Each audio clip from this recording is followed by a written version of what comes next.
expect that on first look, right? When a team is winning, it's so easy to say, oh wow, their core, their junglers just taking over, they're invading, they're taking all the kills, ramping up and pushing forward. But I don't think Ace will be as good as he is and he has been over the course of M2 without maybe. And this is the chemistry. They have not changed players ever since. This might be the chemistry that they have built up.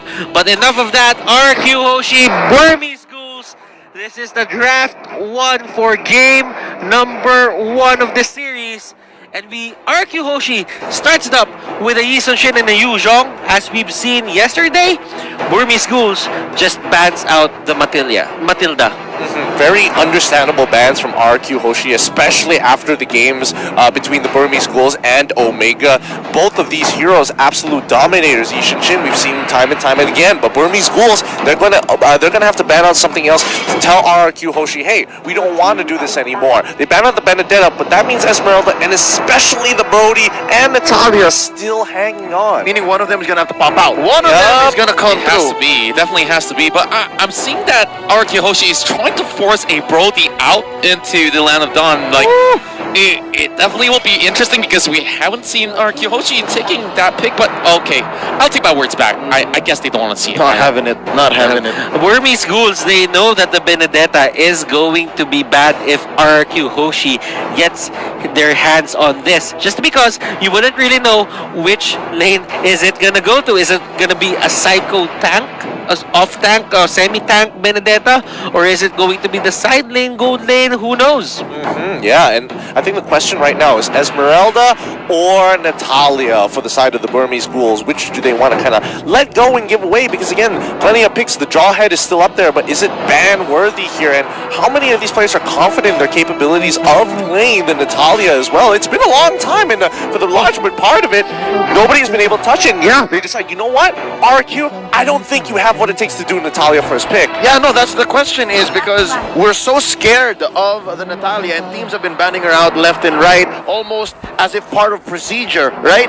But really, how strong is Natalia in this current metagame? We haven't seen enough for her to actually prove that. Yeah, the last time we saw that were games from inside of Unique Devo where Sunset Lover has been able to pull off a couple of all these significant pickoffs and assassinations, but heading in towards a very, very late game phase, you know, the Natalia may not be as effective as you want it to be, and that definitely proves to be the name of the game right now for the side of RQ Hoshi. They say that, like, if you hit late game, that's my turf. Yeah, it's not as good as the proven Lapu Lapu. Yeah, this is the Lapu Lapu, which is secured by RQ Hoshi, but Burmese Schools, they go for a Selena and Jawhead. Yep, they want to be able to kind of just snowball effect really, really hard. If Burmese Schools, they're going to lose hard, but if they win, they're going to win so much harder and be able to push their leads when they get the gold. RRQ now see this. They see, okay, we see the Jawhead, we see the Selena here. Natalia is still on the table. However, Natalia doesn't exactly work too well against the Jawhead. Smart Missiles is still a problem. They look at the Selena specifically and go, that's not exactly the prime target that I want to go through. She transforms, Garrett's right through me. It really doesn't get too much going here. So RRQ Hoshi, they need to make a choice. They get the carry, and as well as the Sylvana that I was getting to. Yeah, I definitely think that the Sylvana here is definitely the best pickup possible before we go in towards phase number 2. And Ling was something that they have relied on as well. And oh boy, we're being about the Diggy once more. So Burmese Schools have done this before towards Brand Esports. Yeah, so this is an early Diggy. It says a lot, but also it kind of gives RQ Hoshi the signaling to say Burmese Schools are up to something, and we've seen this. We know what they're capable of. Yeah, they have good zoning when they do have these two strong zone heroes. The Missile Arrow is there, the Time Bomb is there. There's a lot of setup, Vision, and it does give extra protection against a Ling and the Sylvana. Yeah, and I think, you know, it just reiterates the fact that your CC is not going to work. Sylvana going to be absolutely shut down, and Lapu Lapu, he can get quite a number of stunts, and we've seen a lot of players with the Lapu Lapu do a lot of work. But now coming into the second part of the pick ban phase, Hayabusa is going to say hello, goodbye. Same goes to Natalia here. So again, both sides, especially for Burmese Schools, they don't have a scaling carry just yet. Yeah, that's definitely going to be a big concern. The reason why they want to go in for this Survey Diki pick right now is to ensure that whatever pick that comes from RQ Hoshi's side is going to have so little crowd control and a lot more focus on other things like, you know, maybe a little bit more burst damage or so, and that can definitely throw off RQ's plan right here. And I think what Burmese Ghouls are also going for is, regardless of what RQ Hoshi brings, if they want to answer back with the CC or want to overload it or totally avoid it, I think Burmese Ghouls, they just want to go fast. This Diki will either just invade you hard, blow you up with those auto alarm bombs, use the time's journey to free up and force fights, and if he feeds, yeah, that's a good plan B to turn it into Diki feed strategy, and I think it's on RQ Hoshi to figure out if they want to bite that trap. Going back to the draft here, Burmese Ghouls banned out the Lu Yi. RQ Hoshi takes out the Roger. And this seems for RQ Hoshi, they're just trying to stop Ace from getting a comfort hero. I mean, Ace is going to get it no matter what. They are on the red side. They do get that first pick. So RQ are like, all right, sure, whatever. You do get a really powerful hero. You show up, Quad, no worries. I got the Belleric up in my back pocket, which kind of is telling me that RQ want to say, hey, we're just reacting to what you have, and we'll make the best out of the situation later on. We've got great pick potential and a strong lineup. Yeah, what do you guys think about the 1-1 right here? Do you guys think that it will be able to suit right in towards RQ Hoshi? Yeah, I think 1-1 would be alright. The fact that she doesn't really rely on her stun as much, it's more of pick-off damage and just good scaling. I think they definitely need one more scaling hero, and it's going to be a burst type. Oh. Eudora scales pretty well, if we've seen previously, and this is a good answer as well for the mid-game. Not exactly the early game, but the mid-game, especially when she gets her first 2 items. You can actually just turn the Diggy into a non-factor. Even if he's the first one you find, like, yeah, get as much gold as you can while you can before the whole rule of diminishing returns happens. Yeah. Who needs stunts if you can just burst them down? I think from the get-go. I think the chain CC is important here because again, Diggy's going to bail them out for at least 80% of the CC if it's done within a certain time. So you have something that can CC consistently over a long period of time, which is going to be the Eudora. Once they get into the later stages of the game, that stun is going to come off a cooldown super fast. And Balmond here will be their pick. Cheesy as it may sound, it makes a lot of sense. You just want to deal a lot of damage against the Belleric, against the Lapu Lapu. Try to sustain yourself in lane, and you do have your own way of execute. You know, I feel like this is a sort of an impersonation of Lemon coming from D because he has pulled this out before back in M1. But of course, different stories as the Myanmar side is looking to set new scores as they face off against the likes of RQ Hoshi right here. Yeah, I don't know how to feel about this one. I'm not so sure about the Burmese Ghouls lineup. Yeah, I've seen people try Balmond Jungle, and it deals a lot of damage. But yeah, it does. If you see it, it does. But the thing is, you really just have to have a good early game. This is pro play, and I feel like, yeah, sure, you can have a good early game with the lineup that they have here, but again, overall, I just think that RQ, their draft right now, it's super solid, it's very understandable, and you're banking on a lot that Burmese Ghouls is going to get this snowball running, and I hope they do to make this work out. But you have your casters right now, Gideon, Leo, and Contra. Take it away.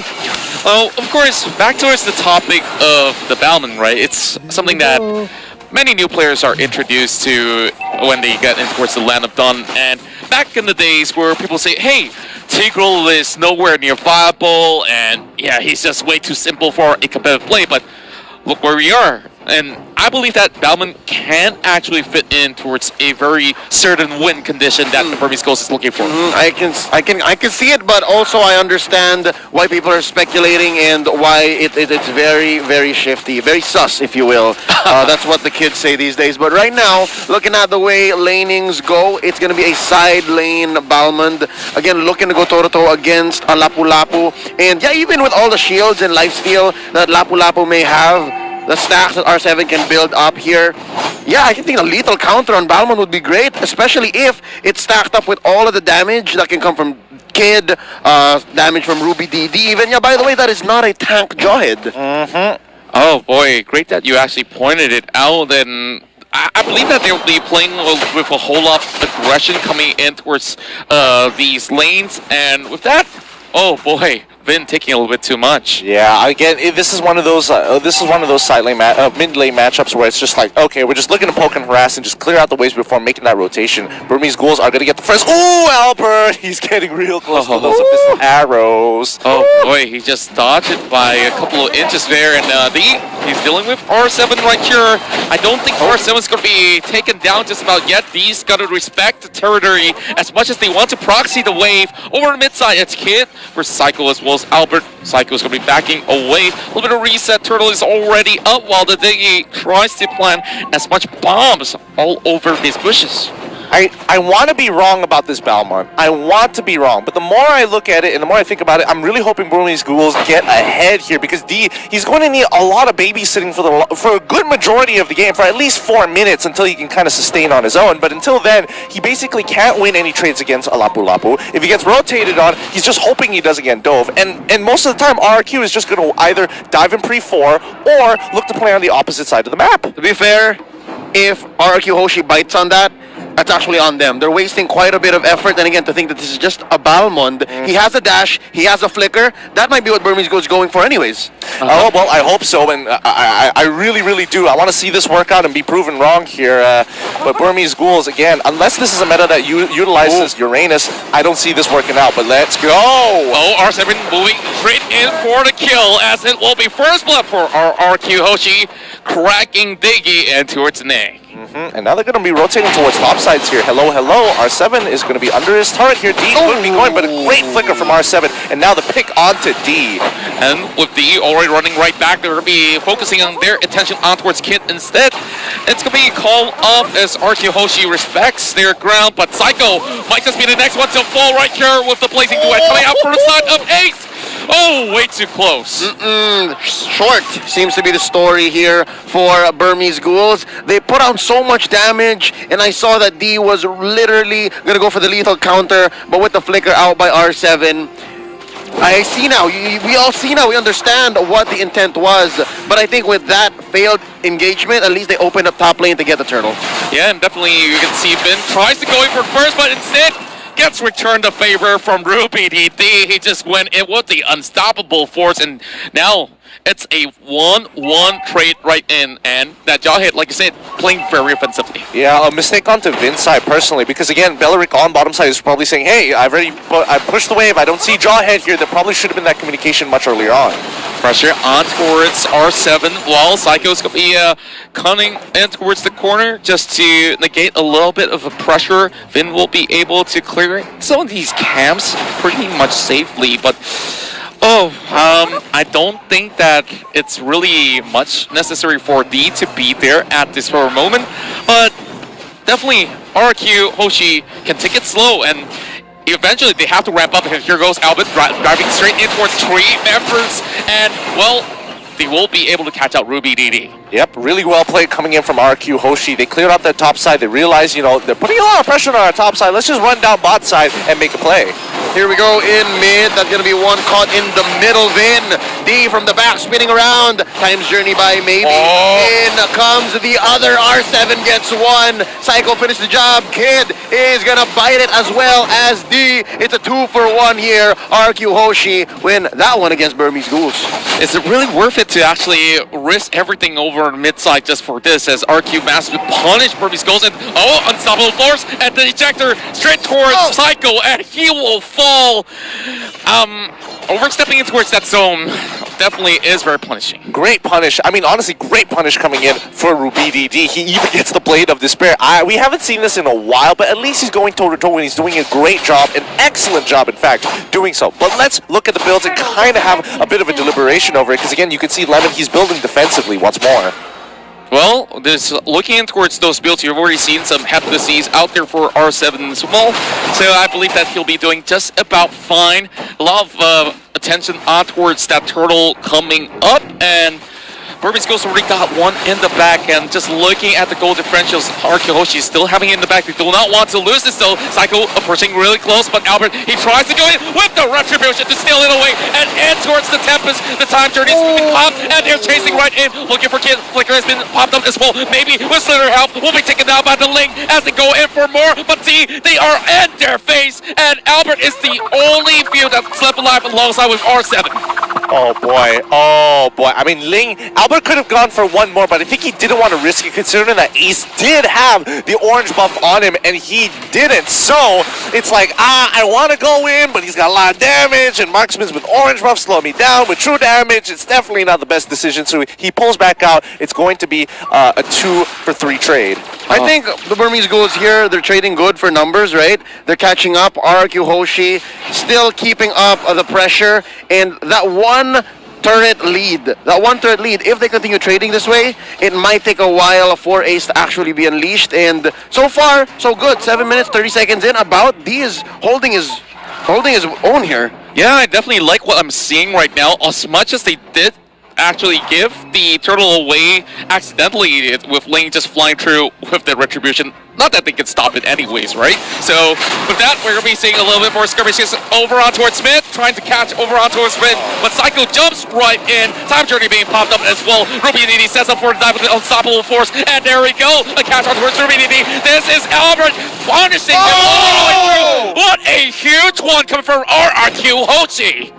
Kid for Albert, and in goes D. This is not a good look for RRQ Hoshi. They lost their core for a mid. This is the jungler. Albert should never be caught out like that. Wow. There's very little catch on the side of Burmese Ghouls. What do you want from there? You're looking for that reverse time. You're looking for that knock-up or that throw away the ejector. You're looking for that arrow. And for that split second underneath that turret, they were able to still take out Albert every time. Oh, if they keep doing that, well, hold up. He's getting bursted. Oh boy, that's going to be a turret being lost up, and great that you mentioned it, as of course that's a 1-for-1 trade in that role exchange. Not entirely the best of scenarios in the long run, but look at what we have in the turtle here. Ace could easily take this one for Burmese Ghosts, as goal disparity obviously is not really too much for the moment, but big items have been purchased by Ace as well as D. Golden Staff and as well as Brute Force Breastplate onto D here. And going back to that fight, honestly, it literally was just maybe who saved the entire fight. That Aegis, on top of the smart missiles, the shields wasn't enough for Albert to actually win that fight. And then, once they walked away far enough, the high and dry came into play. But it looks like they want to go for more here. Oh, they caught out Psycho. This is going to be an opening for the side of Burmese Ghosts. They're trying to find a way to just get some picks, but Lemon has already popped his ult, and there's nothing much that the Valorant could have got out of that anyways. Now, Albert tries to move across the map, trying to make a little bit of a split push coming in towards the top side, and, well, members of Burmese Ghosts, they're definitely nowhere near towards where the Ling is. I mean, Ruby DD is on his way up to kind of match the push, but I think it's going to be a little too late. And you don't forget that Vin, he's going to say hello, hello, get a good stun here, but hopefully he doesn't get one shot. Definitely a good trade in towards mid, but Ruby DD, speaking of one shot, yeah, there we go. Albert just gets one for free. Great bait coming in from Vin overall. Leo, I mean, the way that this fight is going... Wait, hold on.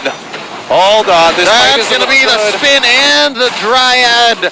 Wrath of the Dryad in by Lemon, turning it into a false engage. Oh, but they were baiting D. Lethal counter, not taking anyone down. Blazing the wet by Ace. Oh, I think they're just going to say, we'll take this purple and get out of here. Yeah, I guess perhaps it was worth it at the end, although they did expend a lot of all these elements like the Blazing Duet, and this is where Albert wants to find that sort of takeoff with all these members coming rushing through the Little Wanderer side. They're going to be looking for Ace, and maybe gets popped out instantaneously. Whoa, that was a little bit too much for the Diggy. Okay, say what you will, but I think the fact that Vin has to expend an ult to take down Maybe, that's fine, because I think that was Maybe's job anyway. Yeah, To some extent, if you keep doing that, especially in big team fights like this, especially when Maybe's time's journey is off cooldown, he wouldn't mind. But right now, I guess, since it is kind of a standstill, watch out. This might be conditioning, I don't know. I personally think that no matter what, it's always going to be a win for Vin here, especially since maybe if he dies, cooldown or without, it means that he's going to get gold. He's getting that free pick. And if this continues on, this could be one of those, it could occur where a situation says, hey, we're going to have exactly what we see here, Psycho catching somebody off with the Imperial Justice. So it maybe gets caught out way too early through Vin. Might be some problems later down the line. Do note this is a flicker burned for Psycho. So that's one less bit of range, one less escape. But I'm not counting out the fact that he might get away with 1 HP. It seems to happen all throughout the weekend. Yeah. I'm being purchased by maybe. And time to time again, we're going to be seeing a little bit of the choke point being set up coming in from the side of Barbie Skulls, but nothing that they could possibly get out of, perhaps just trying to contest for this buff at the moment, but Lemon is already moving right in. Maybe is going to do exactly the same, just to soak in whatever is being thrown at from the side of RQ Hoshi, goes in for a reset, but honestly, they are setting their eyes on the prize here with a big win on a team fight. They could obviously look for the first Lord, but Live Despair has already purchased from R7. But also notice how this is working out. Lord is not really being contested here, and I think, you know, RRQ understand that he can't do much about it, because look on top side, Balmond actually getting a preemptive push to set this up for the rest of the Burmese ghouls, and RRQ Hoshi saying, if we fight now, looking a little bit into the future, D is going to get that first rotation and catch off that back line, and R7 is going to be a little too late to the fight. Yep, and that's what the Balmond is looking to bring to the table, is this whole mobility and this fact that you have to notice him. He's a little bit like a Yu Zhong, but a little more lethal, and I guess now with the flicker, he has a little bit more range. Yeah, he's definitely going to be having that sort of reach just to go ahead and catch either, you know, on a good day you get Albert, or perhaps Vin that's pretty close by. Now, that turret's going to be going down eventually, but the Lord is over on here to the opposite side, and RQ Hoshi forcing the flank right here. This is going to be Psycho getting a catch, and the Lapu Lapu will be able to take down Maybe, and once again, it's a lot being used up just to get that Ziggy out there, so Burry Skull can still plot out another engagement right there. They still got those flickers up online, and this is Lord really taking down a turret. But also notice this, I mean, the fight's having oh wait, it's a full engagement! Oh no, D got caught out there, and this is going to continue on. Lemon already used the Wrath of the Dryad, and it's going to be a false engage. Purple still kept here by Albert. They need to go ahead and clear this Lord. I think they're fine. Hold up! It continues. Kids get taken down here, and Psycho able to Mamba out. That's going to be a lot of damage taken in by Lemon. That's a trade so far. A tank for the mid laner, and the Blazing Duet has been used up. Two so far. That's going to be Tempest the Blades taken 3-4-3. Very messy for both teams, but Albert is running for his life. Flicker in by Ruby DD, and they disengage. Still no turrets taken down on the bottom lane, but they actually push top.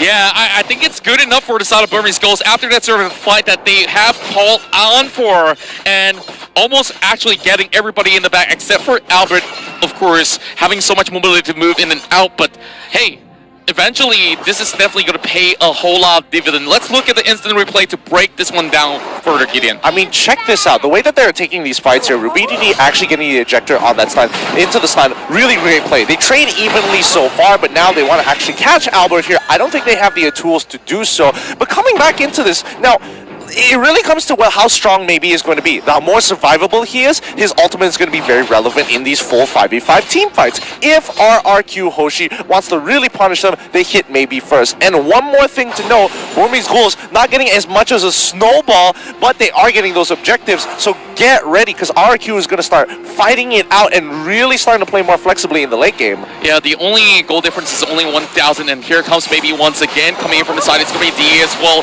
and Psycho getting caught out. He needs to run for his life, and he will eventually fall to the hands of Maybe. And with that, Maybe, as much as he gets popped up, D is all the way towards the back line, looking for Albert, and R7 already dropping out. But Kid is giving his life up eventually as Albert pops in the Tempest. The damage is good, as you can see. Ace and the rest of the members of Burmese Skull, they're looking to end game one right here, right now. And Burmese Skulls, they take first blood. Woo! What a way to drop the game. One mistake coming out from the side of RRQ, and Burmese Ghouls take a game off of RRQ. This is a big statement. Myanmar will rejoice. I love the body block that was put in place to save Kid. That was close, but I think that was exactly the moment wherein, all right, if you're able to bait Albert, he won't be able to clear the waves, and we're able to finish. And that was just chef's kiss. The 1, 2, 3 alley-oop slam dunk. Balmond just won a game in M2. Yeah. Not to mention that Rubini was able to actually use the ejector to flick Lemon out of there so he couldn't affect the wave as well. It was all about just going straight for the core anyways. Yeah. No base. Right now, I was just seeing you guys. That is a high level mechanics in just one game. They were just, using a lot of these small things to their advantage. It's just that RRQ was the first one who made the mistake, and Burmese Ghouls took advantage of that and got the win. I actually tried playing the Balmond, but you know what happened? He got stolen from me. I was trying to find the reason why Burmese Ghouls play them, but we will know that in just a bit as we are going to throw it back to your analyst, Wolf Lafell. Take it away. You know what? The bag of surprises, the bag of tricks is way too deep from the side of the Burmese Ghouls. This is another surprise. It's really not that surprising if you look back a few months ago, maybe during the MPL Season 5 or Season 6 timing. But right now, we know that after the nerfs onto Balmond, it's no longer that viable. But why don't we look at that particular match and see if it is actually the reason why they won. My name is Wolf, your analyst with Lafell.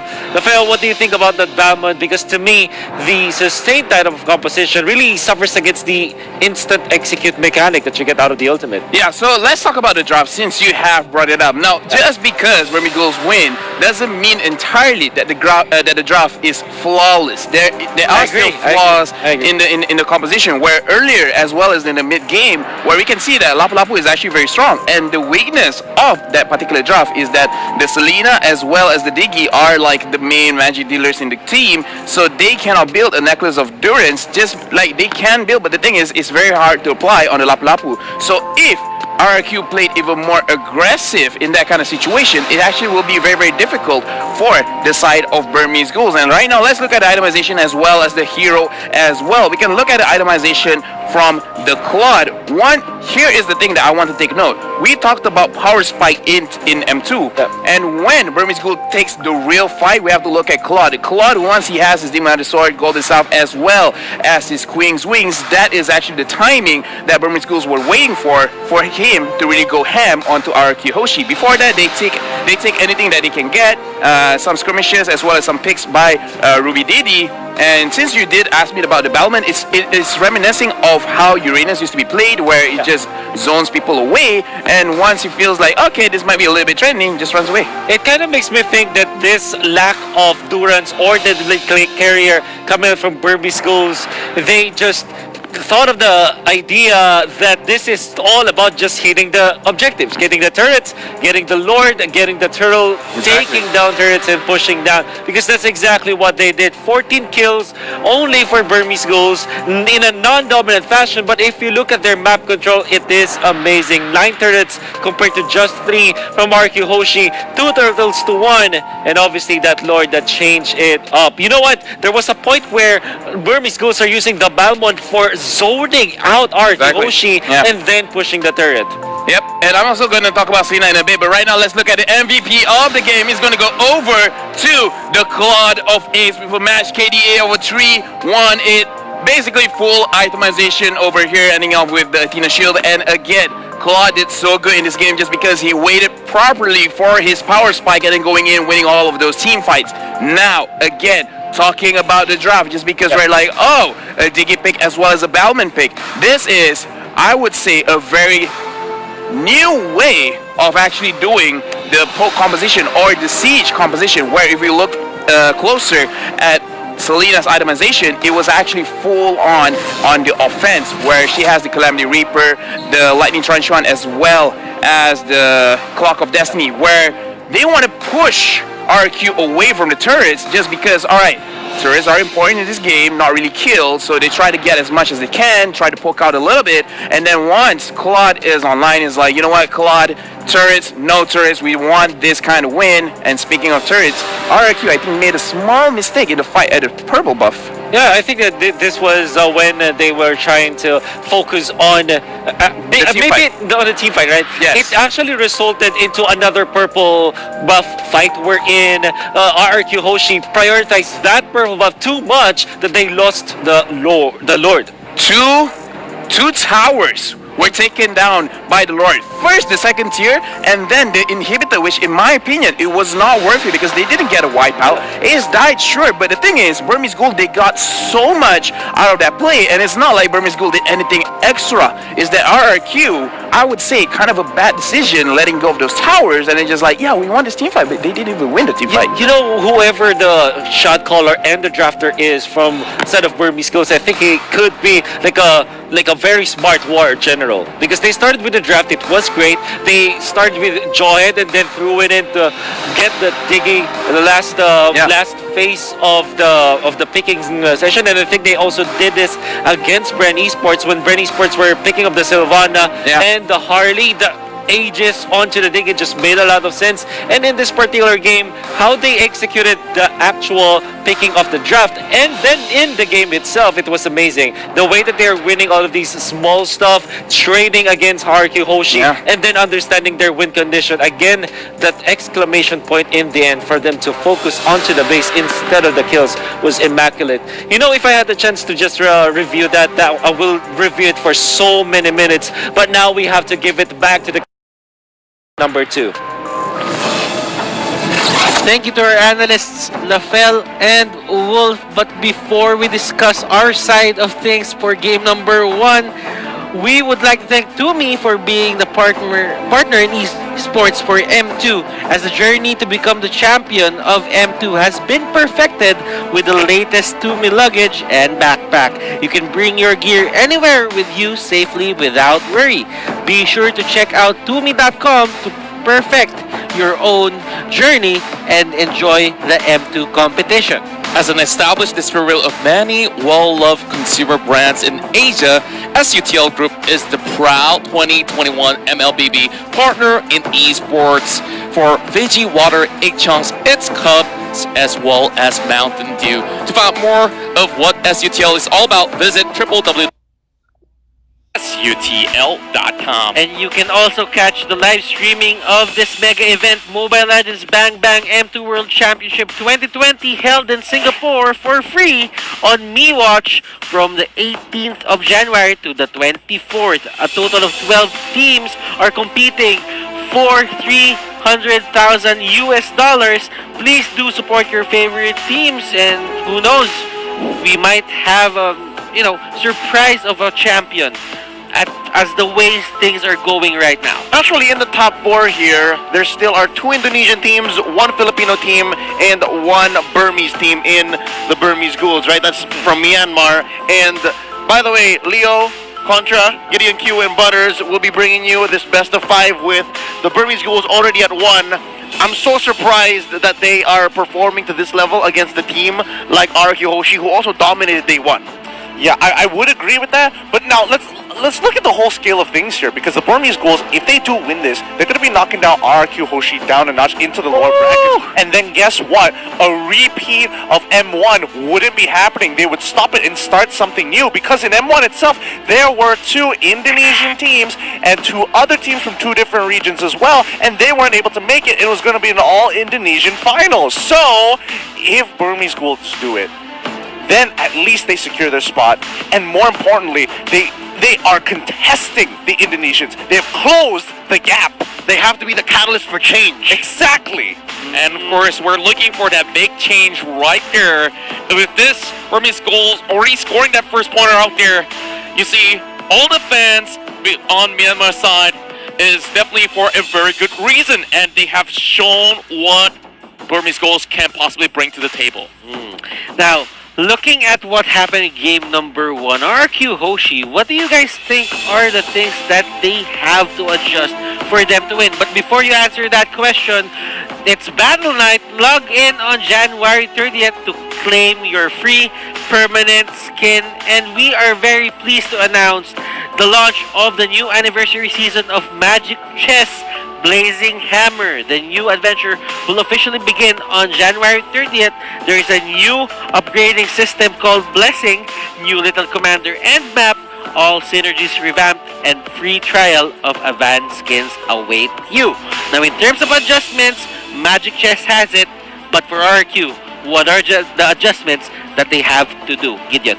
Well, I think for RQ, the first couple of things that they need to kind of readjust here is just being a little bit more proactive on the map. They're playing defensively against a team who is starting to look almost macroly sound. The Burmese Ghouls are making the right decisions all the time, and you can see in a lot of those team fights that back and forth, if the conditions aren't met, Burmese Ghouls hyper disciplined. They all pull back.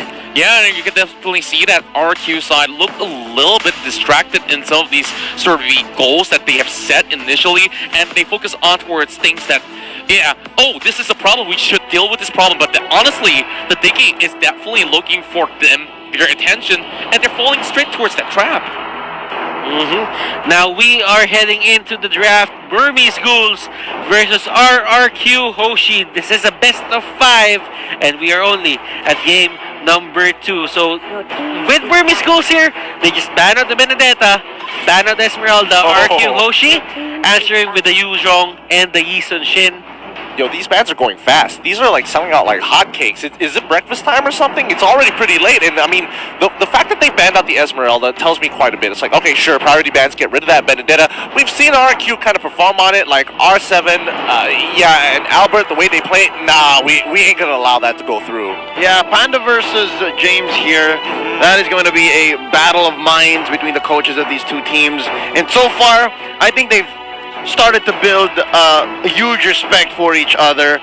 And given the Balmond that was fielded by Burmese Ghouls to answer RQ Hoshi's Belleric from the side lanes, I'm looking forward to what else they're packing here. And if ever it was to come out, I'd be a little disappointed if they pulled back a little here, because again, this is not the only time that they'll be meeting. They could come back. This could all just repeat in the grand finals. Agreed.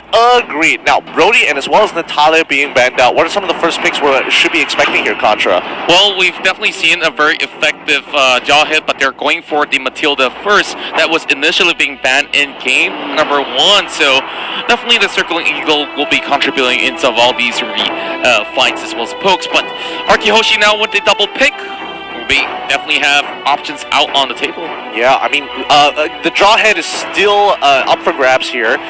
What else is still up? I mean, they could go for Jawhead Lapu Lapu if they really wanted to. I'm just going to quickly scan around. Yeah, it looks like there's not too much after that, but it looks like it's going to be the Selena here, showing a lot more often, especially in the second day of the playoffs in comparison to the first. Yeah, I mean, the Selena is one of the things that Burmese Ghouls really take advantage of, and right now they still have probably something up their sleeves that utilizes the Diggy and another hero, but for now, the Selena goes to the side of RQ Hoshi.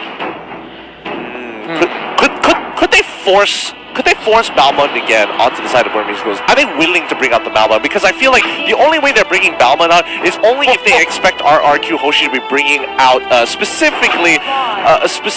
Oh, Claude as well. What's his name? Belleric.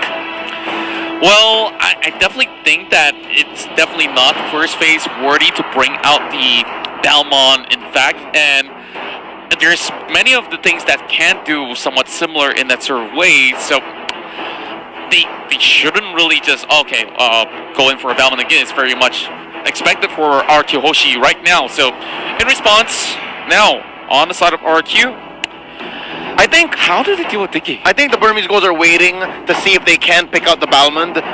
Second phase is their last chance. They are going to be closing up with the two strong picks here to try and answer RQ's counter. But the thing is, I don't think you try to counter Diggy at this point. Like, if the Burmese Ghouls are so ready that they pick up Diggy second pick, first phase, then that means whatever RQ Hoshi is bringing, they're willing to answer back, and that's what makes maybe Diggy so strong. Yeah. It's not the usual Diggy that's like, okay, I just need my ult, or okay, I'm all in Diggy feed.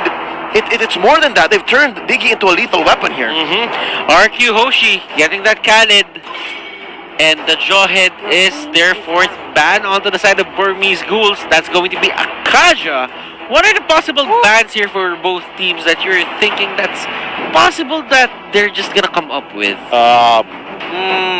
I'm thinking, I would have been thinking of Cho, but even then, this is kind of very situational here on what RRQ is going to be first picking. So we're just going to have to wait and see, but it's going to be, the Ruby is going to be taken out, and that's just going to leave Ruby DD a little out in the open. Yeah, he only has the DD now, not the Ruby, because it was banned out. Feels bad. Very much so. Like, I definitely felt like it's somewhat of a good option to replace the Balmond, like, with the Ruby itself, but now they're going back at it once again. Are we going to be having that Balmond in hand, but Burmese Goals, they still can go into the gate, a couple of all these sort of the high mobility heroes in the form of Ling, which, you know, there was that split push that they tried to pull up, and Albert was definitely annoying to deal against, so no more Ling. They gotta look for something else. But then again, RQ Hoshi here, banning out the Ruby means they want to give a lot of opportunities or priority to that Khalid. So that only means they might be rotating this whole lineup or this whole draft on the Khalid. Potentially, I mean, they lock in the Harith here, you know, it doesn't matter what Burmese Ghouls pull out, they're going to have some really dominant side lanes, and they're just making sure that they have some wave clear, have some great scaling, and just kind of force Burmese Ghouls to kind of play RRQ's game, where it's keep it in lane, keep it sane, as long as we're going for those 1v1s and small skirmishes, most of the time RRQ should get ahead, unless the Burmese Ghouls emphasize even more on their early game composition, because level 1 is looking real nice for Burmese Ghouls. If through the draft RQ Hoshi is able to execute that and enforce that kind of gameplay, then yeah, Burmese Gold's gonna get shut down. We're not gonna see the same way Ace played in game number 1 so quickly, 15 minutes in, even if they were behind. But right now, they locked it in. Hold up, it's going to be a side lane Claude. There's no way that a Hayabusa can share the spotlight with a Claude this way, and for them to both get good amount of farm. And yeah, this is, I believe, the third Grok of the day.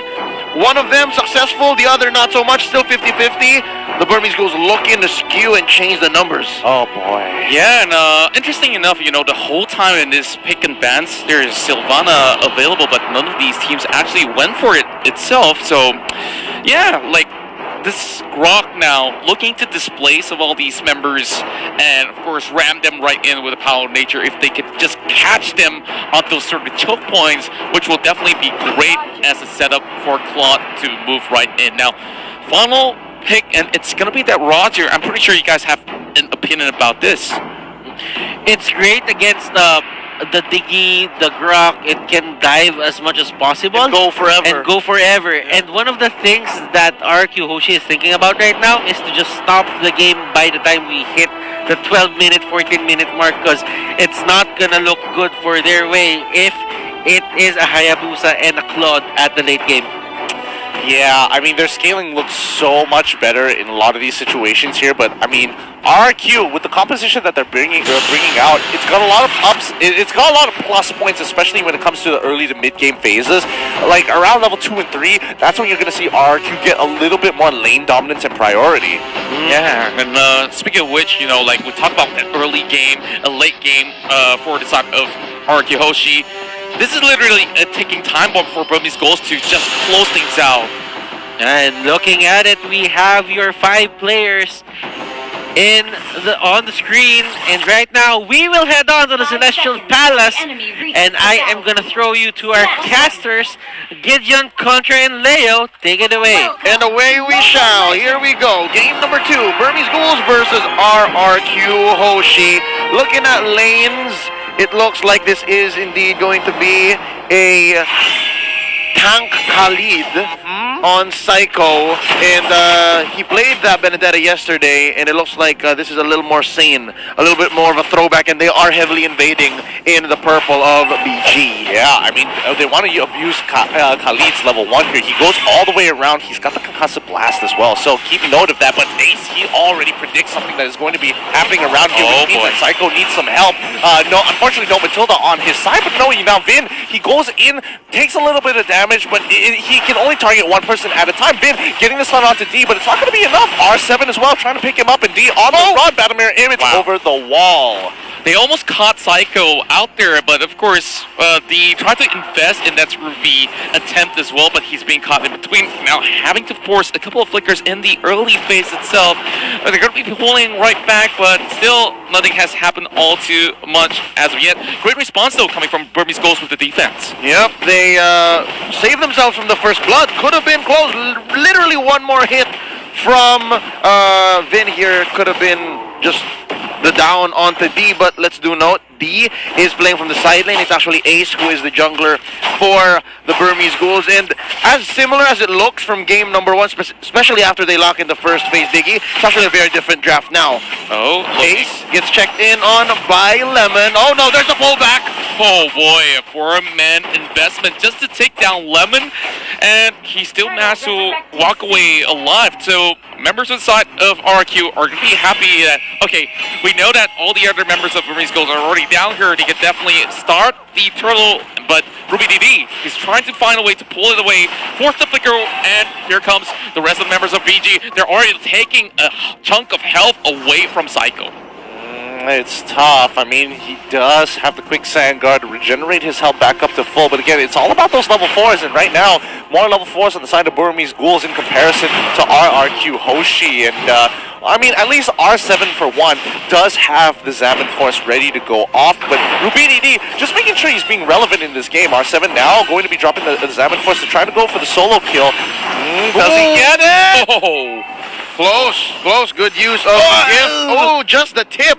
He's scared of just the tip. Oh, nice swing. Wow. And there's going to be the first blood. Outplayed by R7.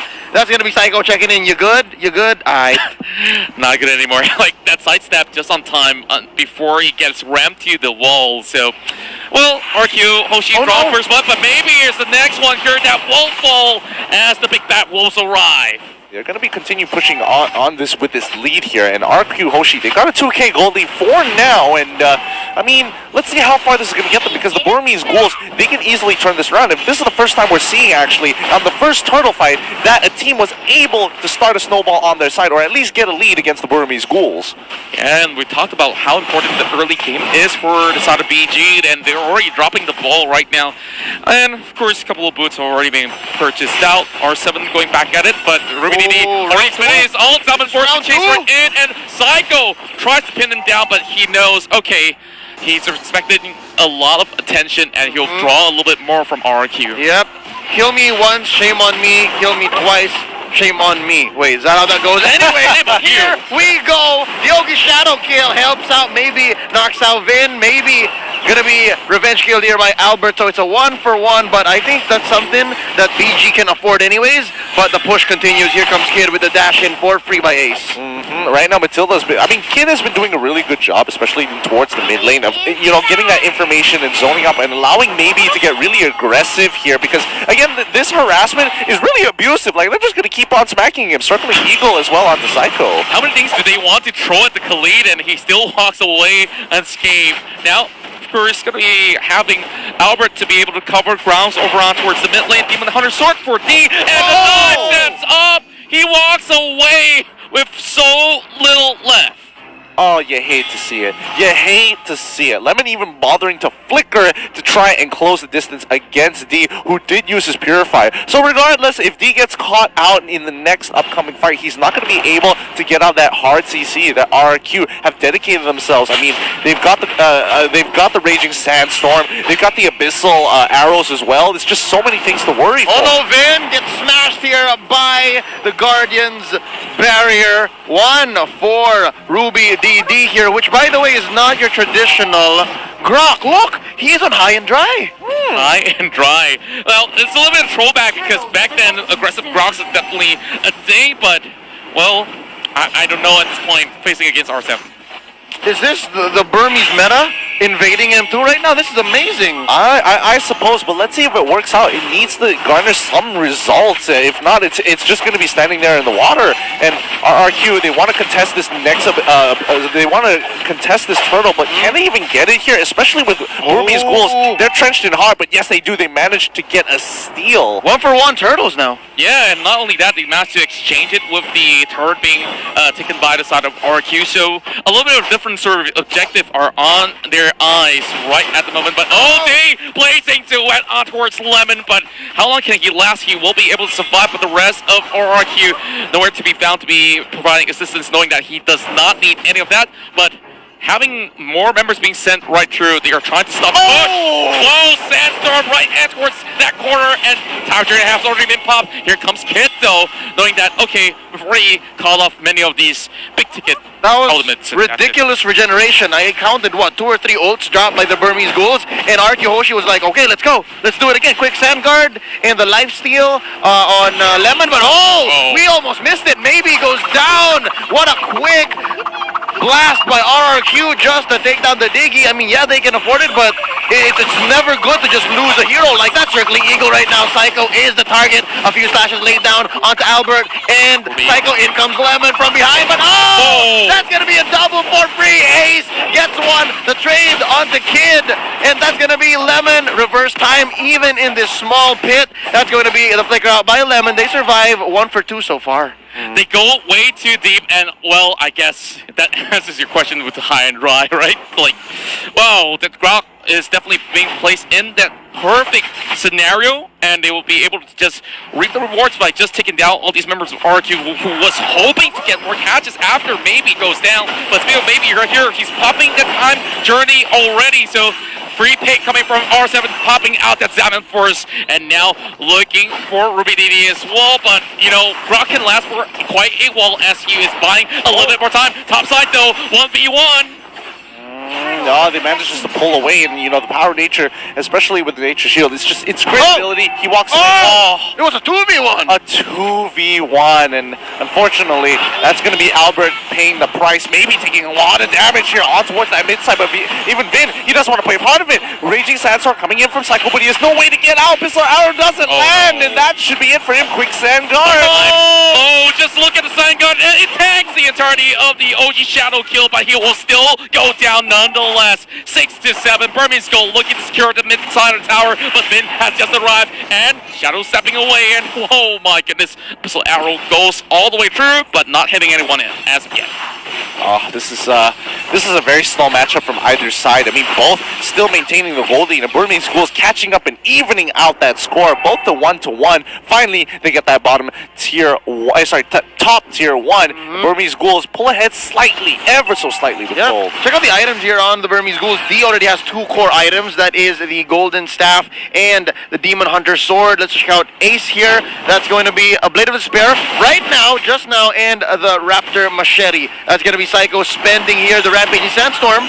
Albert's in a little bit of trouble here. Zaman Force already being popped up, and R7, he's trying to find a little leeway, but in the middle of it all, you can see Psycho tanking every single thing that he can just to buy some time for RRQ. But just look at RRQ. All the OG Shadow kills going to be popped up, but the rest of RRQ, they're shoved all the way back to base with a tick of health. How did they even make it out? Okay, styling and profiling on us. The King of Kings show us. All right, everybody's been running away with 1 health. How about all 4 of us do it at the same time? Oh my goodness. I mean, whatever, they make it away with 1 health. It's I mean, the Burmese Schools got to be really frustrated, and all they get is just a tier 1 from mid, so that's all the tier 1 turrets taken out. Lord is on the table. This game is absolutely ridiculous. 9 minutes into the game, only 26 to 24k. Usually by now, we usually see a lead, but both teams going strong and extremely even. Yeah, and each of them actually take that damage distribution from the that taunt as Sandstorm has already used up Time Journey perfectly. Big use And a flicker. That's very costly. Oh boy, Vin. Oh boy. He might have misclicked that one. And this could be huge. They don't have the Time Journey anymore. All right, here we go. They're coming in. That's a false engage by Ace. I almost thought he was going to pop the shadow kill. Yeah, I thought that he will actually go in for the full commitment, but Ruby DD also occupying Albert. They know, okay, we can't exactly fully take this fight, and Burmese goes, they're waiting for another chance right here, but the rest of RQ Hoshi, they try to land maybe a couple of taps of the autos to be able to take down the turret, but, you know, they've already got enough of that clear speed coming from D. Wind of Nature picked up by D now, so he's basically safe from Lemon, even the basics from Psycho. And hold up, real quick, Ruby DD, wild charge out of here, and he just leaves Albert in the dust. Yeah, and you can see if he stayed any longer or didn't use the flicker, he would definitely gone down. down, and that Grog didn't look like he's any potent at all. Great catch with the missile arrow landing, but it's going to be time journey being popped immediately from Maybe, and the next one to be cut out is D. He's forcing the flicker away, 50% health left, and now RQ Hoshi attempts to draw the Lord out of the pin. Kit has to respond right now. They're trying to catch Psycho as well, but Lemon definitely going in for a little bit of protection. Over the back, it's going to be a flank coming from the Hayabusa. This might just be it. They're looking for Psycho, and he's going to be putting the quad shadows out there just in case. Great push and pull, but oh boy, we're not getting results here. But Lemon now going in towards the mid side. D already popping the blazing duet, trying to stretch the health out, but here comes Ace. Ace will go in for Lemon alongside Ruby DD. They get one kill in the process for an exchange against Burmese Skull's Kid. Oh boy, this is some really good macro coming in for Burmese Ghouls. You could literally see Ace, he's running up topside. There was this bad wave about to crash into that tier 2. And when you see this fight occurring, I would have preferred if D decided to actually, stick around, use the Blazing Duet to his advantage, but he didn't have the ult. So, no choice, he runs up topside and lets Hayabusa stick around. And so far, it went well for them, right? Trading Kid out for Lemon, winning this whole tug of war, because really, RQ Hoshi could have finished the Lord there, but it took some time for them to say reset, reset, reset, and I think RQ Hoshi at some point got frustrated. Yeah, and I think, honestly, Burmese Ghouls playing a super disciplined game. They will only take fights when Maybe is on their side, or at the very least, the rest of RRQ Hoshi, especially for R7, drops down that ult. Yeah, and previously they also managed to get a real good catch on towards Maybe, and that missile arrow did land perfectly. So they say, okay, it's call time, and maybe we could pull even the Lord. But after that, BG understanding that they need to apply a little bit of pressure, and they've managed to get that catch eventually towards Lemon. Although it's a Lapu Lapu, but it's still big now, forcing the flicker from inside of Psycho. They're trying to chase in. Couple of all these. Oh my goodness. How many bombs are inside of that bush?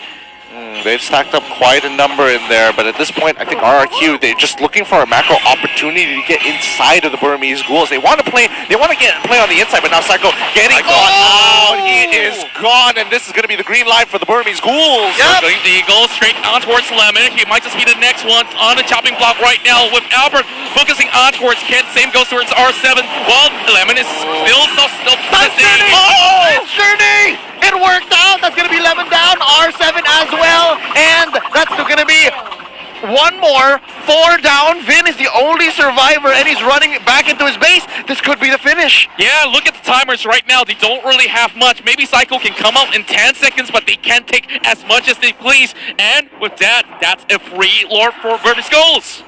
Yep, they're going straight for that Luminous Lord. This should be no issue, no contestation, and even Psycho is going to be bringing out that Blade armor as well. Oh boy. I love how Vin just throws out a rogue Abyssal Arrow, just maybe. Just a Hail Mary. Maybe. Just takes it, we'll win. I'd better try than not. Alright, I accept. First Lord going over to Burmese Ghouls. He didn't even try to stay to look. Oh, did I get it? He just walks away. I'll just throw this javelin. Maybe I might score the longest throw from the Olympics. Maybe. Oh boy, it's just one of those situations where cool guys don't look at explosions. If he gets it, he's going to have the best clip of his life. If he didn't, then let's see what happens. Right now, fight about to break out. Yeah, Lemon tries to hold on the front line of the defense for RQ Hoshi, and there you go. Engagement coming in. Time Journey's been popped up, but they're chasing right towards the back though. All these waves coming from the side, and it will be Burmese Ghouls looking to secure one tower up top. They immediately disengage, and they know they've gotten enough. It only takes a little bit of a touch over on the middle as well as on the bottom to just open all the inhibs. They need to get on out of there. At least they're abusing the mobility of Ace to kind of just steal away the economy and act like a complete bully, making sure that they don't have any way to kind of bring themselves back from this economic damage here. And Burmese Ghouls, as you can see, they're 6k ahead against RRQ. So RRQ, no matter how hard they engage, maybe it's just the problem. Yep. Oh, shadow kill taken out. Vin, you try to chase me? Ha! Come back to your circling eagle now. Stunning Lemon. He misses the ult on the Lapu Lapu. That's gonna be D coming in. Time's Journey, ladies and gentlemen. That's gonna be a Raging Sandstorm by Psycho down, stopping the fight there, and as well across the map. It's gonna be retreat for RQ Hoshi. Why did they just let Lemon just stand there? They could have easily taken him out. Yeah, and it's a very massive call coming from RQ as well, extending all the way outside, out of the turf, just to perhaps find a couple of all these picks, and maybe that might just be an opening for their side, but, still they managed to have Lemon still standing. Oh boy, 2 minutes, 2 minutes away until the Lord is back up, and that just means that RQ have 2 minutes to try and catch up to the Burmese Ghoul. Yeah, let's take this time to appreciate what Ruby Didi is up to. He has a Bloodlust axe, and I do believe with 2 Legion swords, you're gonna build Blade of Despair. What's going on with this Grok? I mean, it's the classic Grok, you know, the kind that deals a is what lot we're of used to. damage. I mean, look at him! No matter how hard Lemon hits him, and Ruby Didi is, as long as there's a wave, I can heal back up to full and just clear the wave, do it again, rinse, repeat. Oh, interesting now. Oh, wild charge. Knocks up Lapu Lapu and no mercy. All the ults, man. Just all the ults. And I think Lemon is going to get away because here comes Albert. Oh, Albert coming right in. I'm not too sure if this is definitely a smart call because they can't really get a catch on towards Ace. 7-4 being popped up, and Ruby Didi, as much as he's a tank, he's a rock, and he's still trying to survive, and he bought so much time for his out of Burmese Gold, and he managed to take down Albert. What a great call! And Burmese Gold, they are taking whatever they want because guess what? Game number 2 is going over to the Myanmar side, and we are looking. But Psycho, he's trying to defend for his life, trying to exchange, but look at that life regeneration. But this is it. One more game for Burmese Goals, and they will punch the ticket to the grand final. 2 in a row! Burmese Ghouls! If this was a best of 3, they just got, I mean, if this was a best of 3, RQ just got knocked to the lower brackets, but this is a best of 5s. This is the semifinals that we're waiting for to see who books that slot into the finals, the grand finals itself, and Burmese Ghouls looking mighty fine. I'm back, guys. But for that, Welcome. I am speechless. Welcome, Butters. Burmese Ghouls, they had this certain thing in mind that the Diggy is really the gem that they found, the hidden gem that nobody looked at. But for them, this is going to be one of their lethal weapons for the M2 World Championship. It's not a reactive Digi. The way that they're using it, I'm pretty sure we'll hear from the analysts. But right quick, let me just say, the writing is on the wall. Literally. M2, Myanmar 2-0 right now against RRQ Hoshi. Predictions are just thrown out the window at this point. Yeah, like who would have expected them to make it this far, and especially doing so well against RRQ? Yeah. I tell you who, everyone back in Burma or Myanmar, because tell you what, all your predictions of Burmese Goals getting the games, it's been working very well. And, well, Butters, I guess that's all I'm going to say for now. Ladies and gentlemen, all our predictions go out of the window now. But you guys in Myanmar, you guys probably have your predictions intact. But before we head on to game number 3, let's throw it back to our analyst. Man, oh, this is crazy. You know what? I think during the panel, there was somebody who asked us if there should be like a tricks or some sort of surprise that Burmese Schools will bring out. I thought that we were done after 2 days, after 2 series watching them, but my oh my, that last game, the Grok, the side lanes. But I think the biggest surprise here is how the clashes or the skirmishes happened. It was executed by Burmese Schools. My name is Wolf. I'm with Lavelle. We're going to be talking about game number 2 between Burmese Schools and RRQ Hoshi. Real quick, Lavelle, what do you think went into the game? All right, so if we're gonna talk about real quick, I'm just gonna say I have actually a lot of things to say, so we'll be talking about it more later in the Discord session. But if we're gonna keep it quick, it's Demaji. The amount of Demaji coming up. Demaji. Yeah. Demaji. Did I pronounce it correctly? Yeah, it's actually damage. Yeah. Of course. Thank you. But yeah, the thing is, the damage coming out from Burmese Ghoul is just, it outweighs every single thing that comes out from RRQ Hoshi. And the thing is, plenty of times, like if we could look at the highlights, which we're not, if we could look at the highlights, how many initiation from RRQ Hoshi that was cancelled just with the Digi ult, and that is key. Yeah, I think that the way you say Demaji was because of how fancy it was from Burmese Schools. Yes, that was totally. How fanciful they executed this, because they were baiting so much, they were poking RRQ Hoshi in the process. I think that during our break time in here, when we were studying the game, we were so amazed on how Ace on the Hayabusa was able to just make the space, ace the space, and of course a Ruby Didi on this Grok with all of those big plays. Yeah. Ruby double damage and D Magi. Yeah.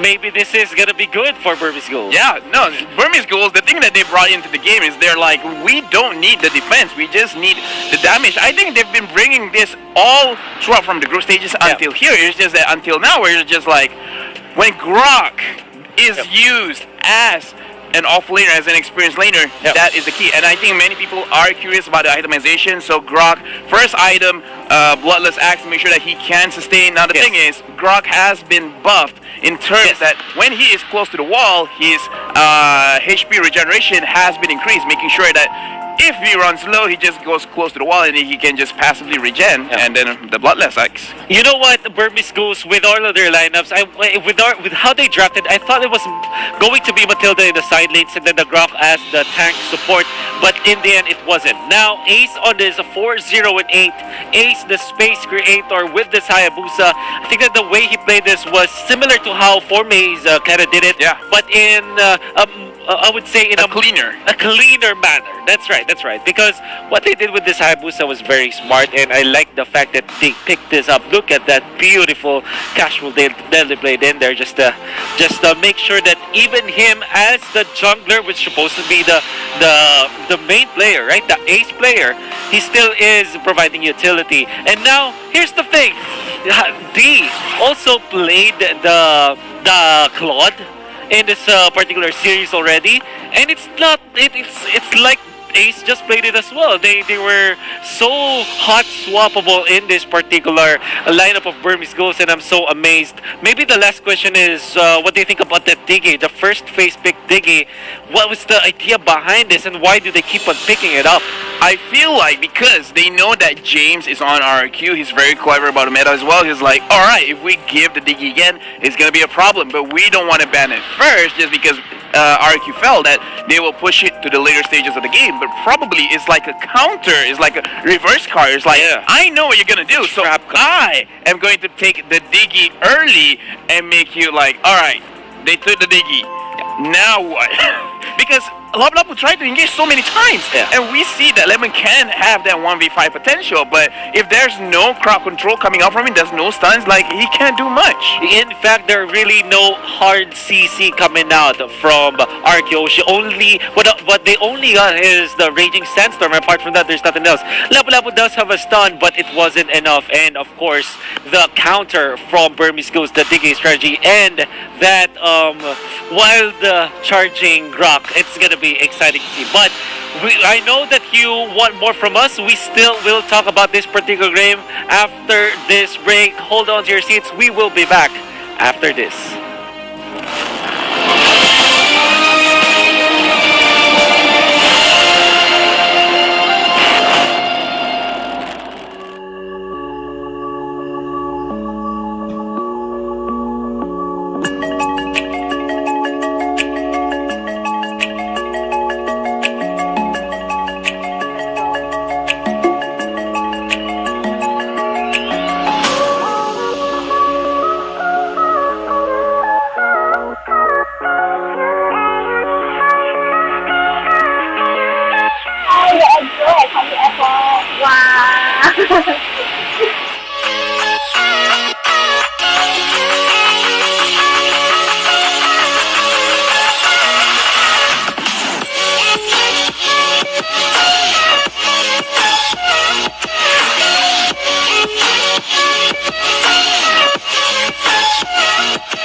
dead, I will revive it.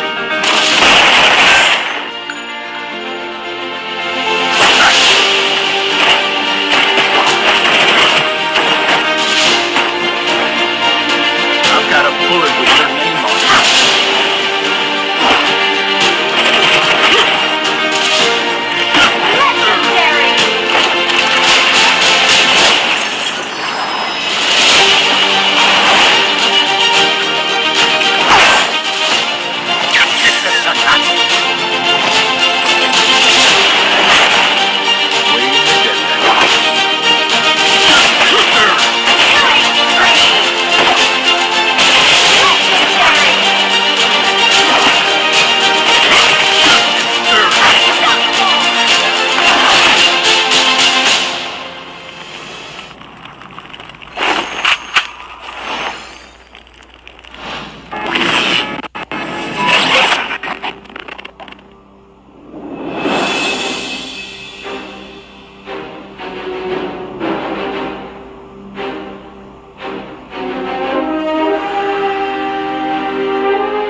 Welcome back to your M2 World Championship 2020. We are in the middle of your semi-final between the Burmese Ghouls and RRQ Hoshi. If you just joined us, as it stands, it's 2-0. Now, before we delve deeper into what's going on, let's just say a very quick thank you to all our partners and supporters for making M2 possible. Of course, not forgetting it's powered by Moonton, supported by the Singapore Tourism Board, #Passion Made Possible. We got Skoga as well as IMDA and all our various partners. We're talking Secret Lab, Tumi, SUTL, Singtel, MediaCorp, Cathay Cinemas, as well as official gaming gear Razer, who are giving you an exclusive giveaway if you want to win for yourself a very nice Razer Black Shark V2.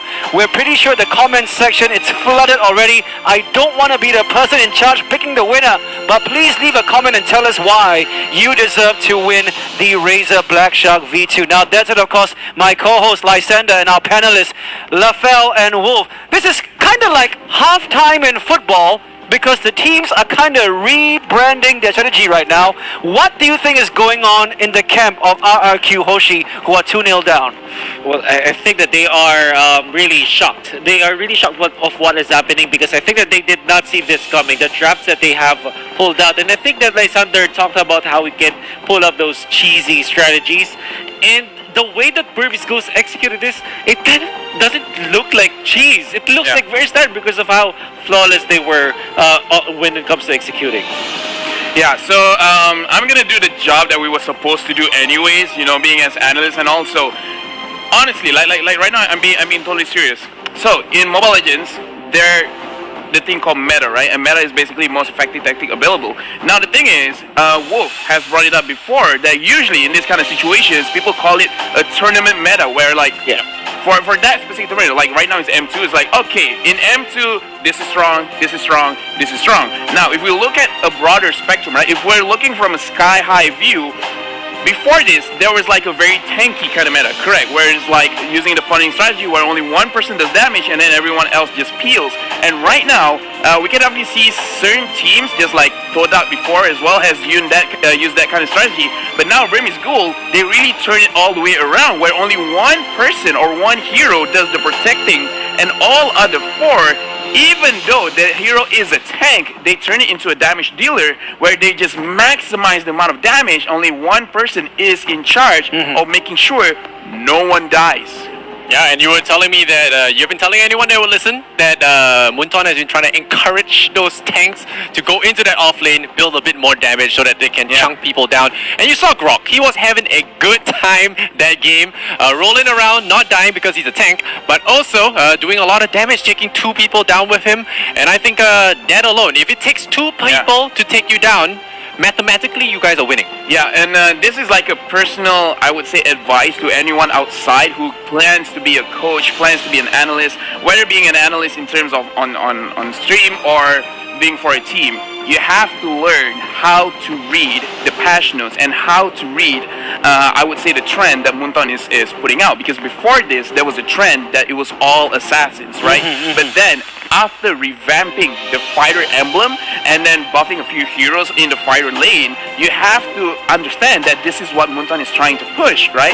And then during that time, people didn't really listen, but some of those teams that do listen, they encourage the use of fighters, and then now it's becoming the meta. And the thing is, in terms of the patch notes, it's all, like, it's subtle, but there's a lot of change. No, it was pretty obvious. Join the fight. It was obvious from the very beginning, guys. It was super obvious. So coaches that missed out on this, yeah, no, I'm sorry. But like, it's very subtle in the way that they have been increasing the damage output, as well as most of the fighters, they have been nerfed in terms of clearing the wave. But those tanks, they do not have that kind of nerf. So usually tanks deal more damage in the early to mid stages of the game in terms of clearing the wave. And if you're building damage just like the Grok, then yeah, you're gonna deal a lot of damage as well. I was just going to add, I want to quote Butters again. He was saying after the end of the second game, all the predictions just went out the window. But full credit to you, the audience who voted for Burmese Ghouls. That's right. You're currently in the lead, but hey, you know, no matter which team loses this particular series, they are not going home as of yet. They have one more chance to try to get into the grand finals happening tomorrow. But you absolutely do not want to drop into that lower bracket. It's filled with Sharks, Alter Ego, as well as Brand Esports await you. Either one of those teams will be coming out of their Lion's Den tonight for that final best of 3. So after this match, it's still not over. Today's still not over. We still have one more BO3 to go. Alter Ego versus Brand Esports, and the winner of that will fight the loser of this BO5. And looking at how it is right now, Burmese Ghouls have them on the rocks. You know, they have that Diggy strategy. And a few of us were talking earlier, maybe a different strategy needs to come into play. You need to be able to nullify Diggy. You can't just go Bandit and give the respect. Maybe there's a Bandit solution, but 3 games in a row, you can't just ban 3 games in a row. You're giving too much opportunity to the drafter. Maybe some split push.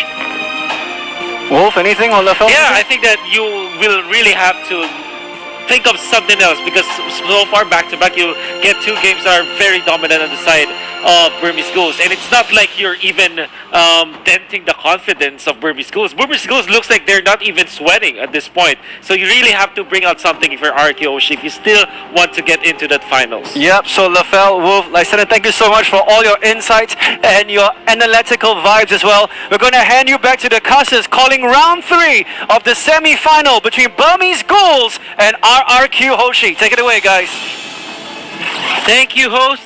Thank you, panelists. And thank you, that one bag that's in the middle of Wolf and Lafel. Thank you, thank you, thank you. Wonderful insight.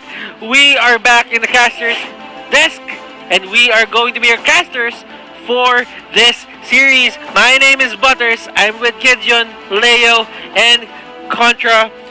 How are you guys feeling about this? Burmese Ghouls 2-0 against RQ Hoshi. They're at match point. Yeah, and they're doing a great job at it, but the question is, can they close this out? We've seen reverse sweeps before. It has happened multiple times, and after M1 RQ, I don't think they want to let that happen again. You know what? I'm at the point where I'm just gonna pack all my notes and just call it a day, because who'd have thought that Burmese Ghouls would just sweep the King of Kings, right? Nothing we've studied in the past could show that they're likely to do this. I mean, it's possible, yes, but the fact that we're living in this reality where RRQ is sitting at 0 and Burmese Ghouls are threatening the drop on RRQ, our MPL Season 6 Indonesian champions, that's a scary world to live in, but I'm glad that we're here.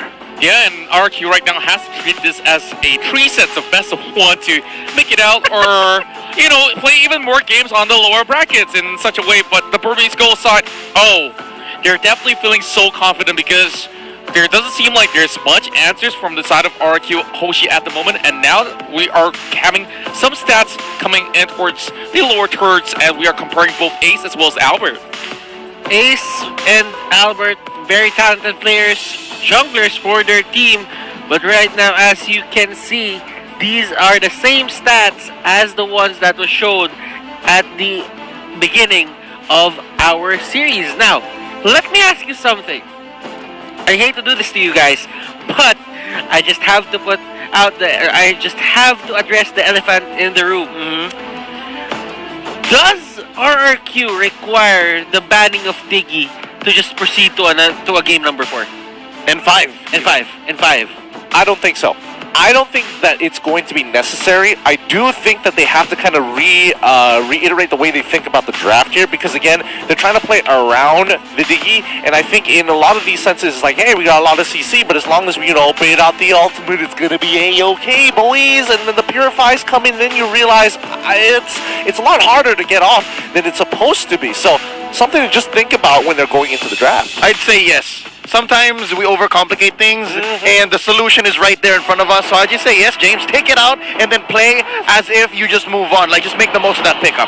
Yeah, I definitely agree with you right here, Leo, because if it's been a troublesome thing to deal with Game 1 and Game 2, might as well just remove it. But starting things off, they are taking out the Selena first before anything else, and following up to that, it's a use of Big Man away. For a set of Burmese Ghouls, it's going to be the Mathilda. They don't really like this hero for some reason. It deals a lot of damage. It goes to the backlines quite easily. Yeah, they'll use it every now and then, but yeah, I think they understand now how important the mid lane is and how important it is. I think Burmese Ghouls feels the frustration right now. I feel like it's do or die right here after this ban. RQ Hoshi, take the Diggy, or else we'll use it again. Oh, I would like to agree, but I think especially with RRQ on the blue side, they can kind of determine and dictate, because Burmese Ghouls in the previous matchup, they locked in that Diggy super early, and RRQ said, hey, you know what, we don't really care, and they kept forcing. But in this sense, now that you've kind of respected the pick, you can start building around it, and I think that's something they have to take in mind. But instead, you know what, don't even bother, just get rid of it. Get that bird out of the window, just throw it out. And right now, RQ Hoshi, they just go for that ban. Burmese Ghouls here, I think they're happy with this, because the thing is, the other team is looking at it as a threat. Well, of course, speaking of threats here, there's a potential that we are going to be seeing a Brody if Burmese Ghouls don't ban it out. Or Natalia? Yeah, either side. So it's a very big call. Now, Burmese Ghouls looking to be stuck in a very interesting scenario.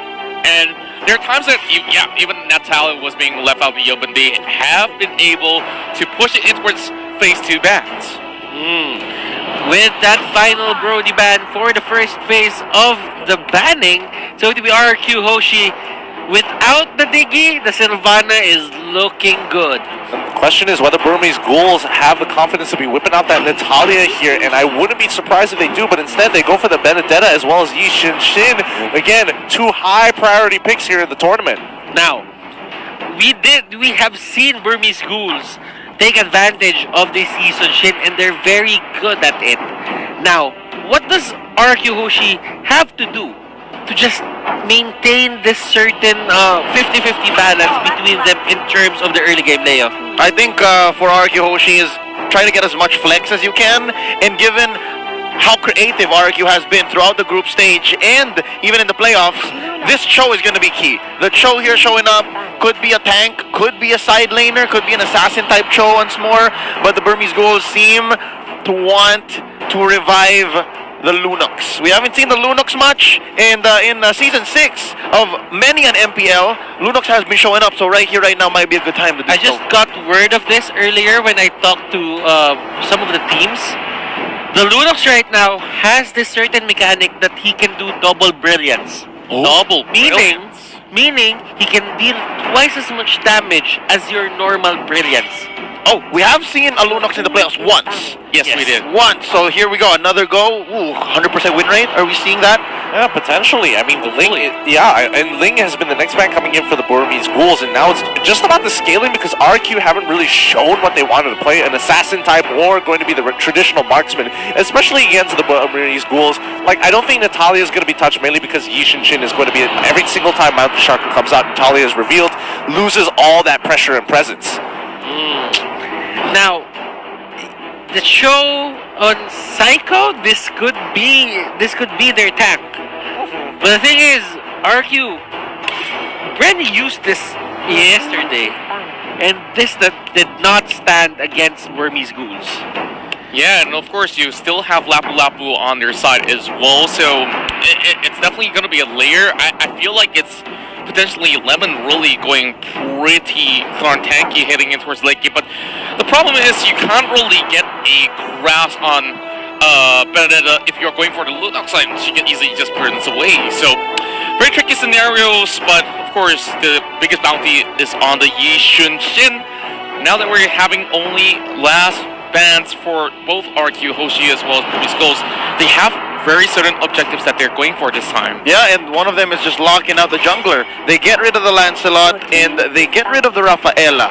Because I think, yeah, they might be reading into this. RQ Hoshi could use these 2 last slots to fill in that hyper carry role once more. It could be a Rafaela and a Bruno.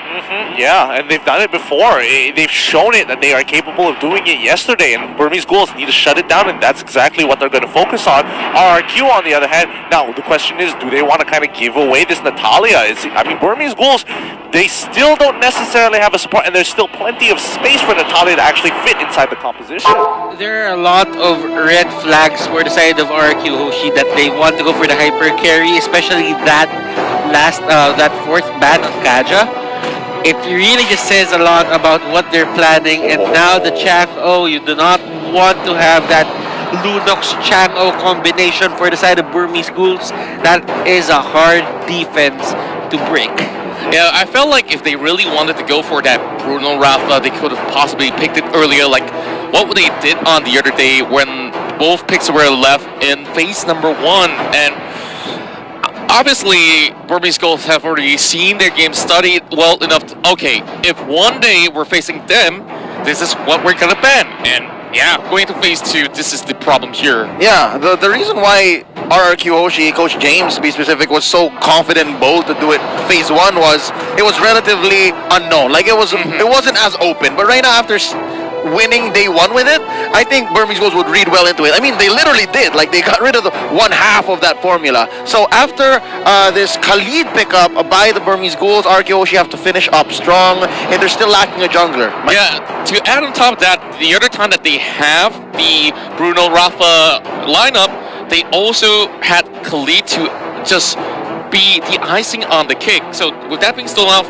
obviously it's going to be something that's extremely different. Yeah. You can get the Bruno, but then, yeah, you're lacking one more thing. It's going to look very awkward. Yeah, RQ Hoshi is not forcing anything here. They have to play to a strategy they were thinking of from phase 1. They can't just change on the fly. Usually RQ Hoshi just jumps the gun and just presses those picks, but right now they are in deep thought and they have picked their last 2 heroes. That's going to be the Claude and the Louis for their side. Burmese Ghouls, what are the things that they need for this lineup, for this draft to actually go or to turn out better? It's going to be the Hilda. Just want to be very aggressive. Yeah, that's a tank. This is tough because, I mean, even in Hilda in the lineup that RRQ Hoshi has as of right now can easily be punished here. Like, level 1, she's not really going to get too much, especially with the Cho on their side. And if Cho is going, it really depends on who is going in towards the side lane. Is it the Sylvana? Is it the Cho? And I'm pretty sure that it's going to be the Sylvana, and the Cho is just going to be rotating across the map. Or it could be the other way around. Who knows? But Hilda might not get a lot of value. Yeah, but the thing is, Gideon, right now, and in other tournaments as well, there's this Khalid and Hilda setup that goes into the jungle, and they try to push out marksmen jungles like Claude. That could be the game plan here for the side of Burmese Schools. RQ Hoshi, how do they stop this? I mean, they've got the low E on their side. Yeah. And I think that's already one piece of the puzzle that they need to consider. And it really depends on which side of the map the turtle is going to spawn, and more importantly, which buff is going to be contested here. Because if they guess wrongly, it's like, oh no, they're not on their orange buff. I've wasted too much time. It can be a little too late. So let's see how this goes, and more importantly, the lane assignments. And it's time to go into the Celestial Palace, and I am gonna throw you to our casters, Gideon, Leo, and Contra. Take the floor. You know, potentially this is going to be the final game between this best of 5 series, or unless RQ is going to change the tempo of the game. But speaking of which, we're already seeing Vin being pressured from the get-go, and well, has to get himself regenerated. Yeah, just look at the way they opened it up. They sent RubyDD in just because they know he can get out no problem. Maybe he walks in safely, at least no problems there. Top side's going to get pressured, bottom side get a little bit of a push, but more importantly, they have mid-prio, so they know exactly which buff they're going to go on before actually looking to consider the invade. Yep, and right now, as we expected, maybe alongside Kid even, forcing out the time for Albert to take that buff, although not as fast or not as slow as they wanted to, so we're still relatively at equilibrium. But yeah, this is going to be R7 on the side lane show. Their tank here is going to be Psycho. Now maybe comes in. Yeah, maybe now a bit too much more than he can chew. The rest of Burmese Ghost is not going to be giving him any sort of helping hand, but he might be walking out. First blood for RRQ. And what did I say? Not going to get as much value, even though he did take the Purify as well, which is really good. A really good shout too. Maybe understanding this, like, yes, there is quite a lot of CC there, so I got to be a little bit more careful. But again, once you get onto that blue side, there's only a few brushes that you can work with, and if you get hit by the Cosmic Lance, it's game over. Indeed. Now, of course, a lot of pressure on towards the top side. Blazing Duet already used up, but nothing too lethal for D to deal with. And Turtles coming up next, knowing there's no Blazing Duet. This is going to be some pretty good deals for the side of Burmese Ghost if they really want to contest. Given how crazy games 1 and 2 went, I'd like to just comment on the overall lineup, and especially how they're behaving. This is relatively tame. Like, it's come down. Like, after all the diggy action from game 1 and 2, like, we've gone back to the basic 1-3-1. Like, this is interesting to see how these two teams are gonna be pushing the envelope and seeing how far they can take it. Now Mountain Shocker here by Ace, and they catch out Psycho. Wrong place, wrong time. Psycho definitely had seen better days, for sure. And you definitely hate to see it.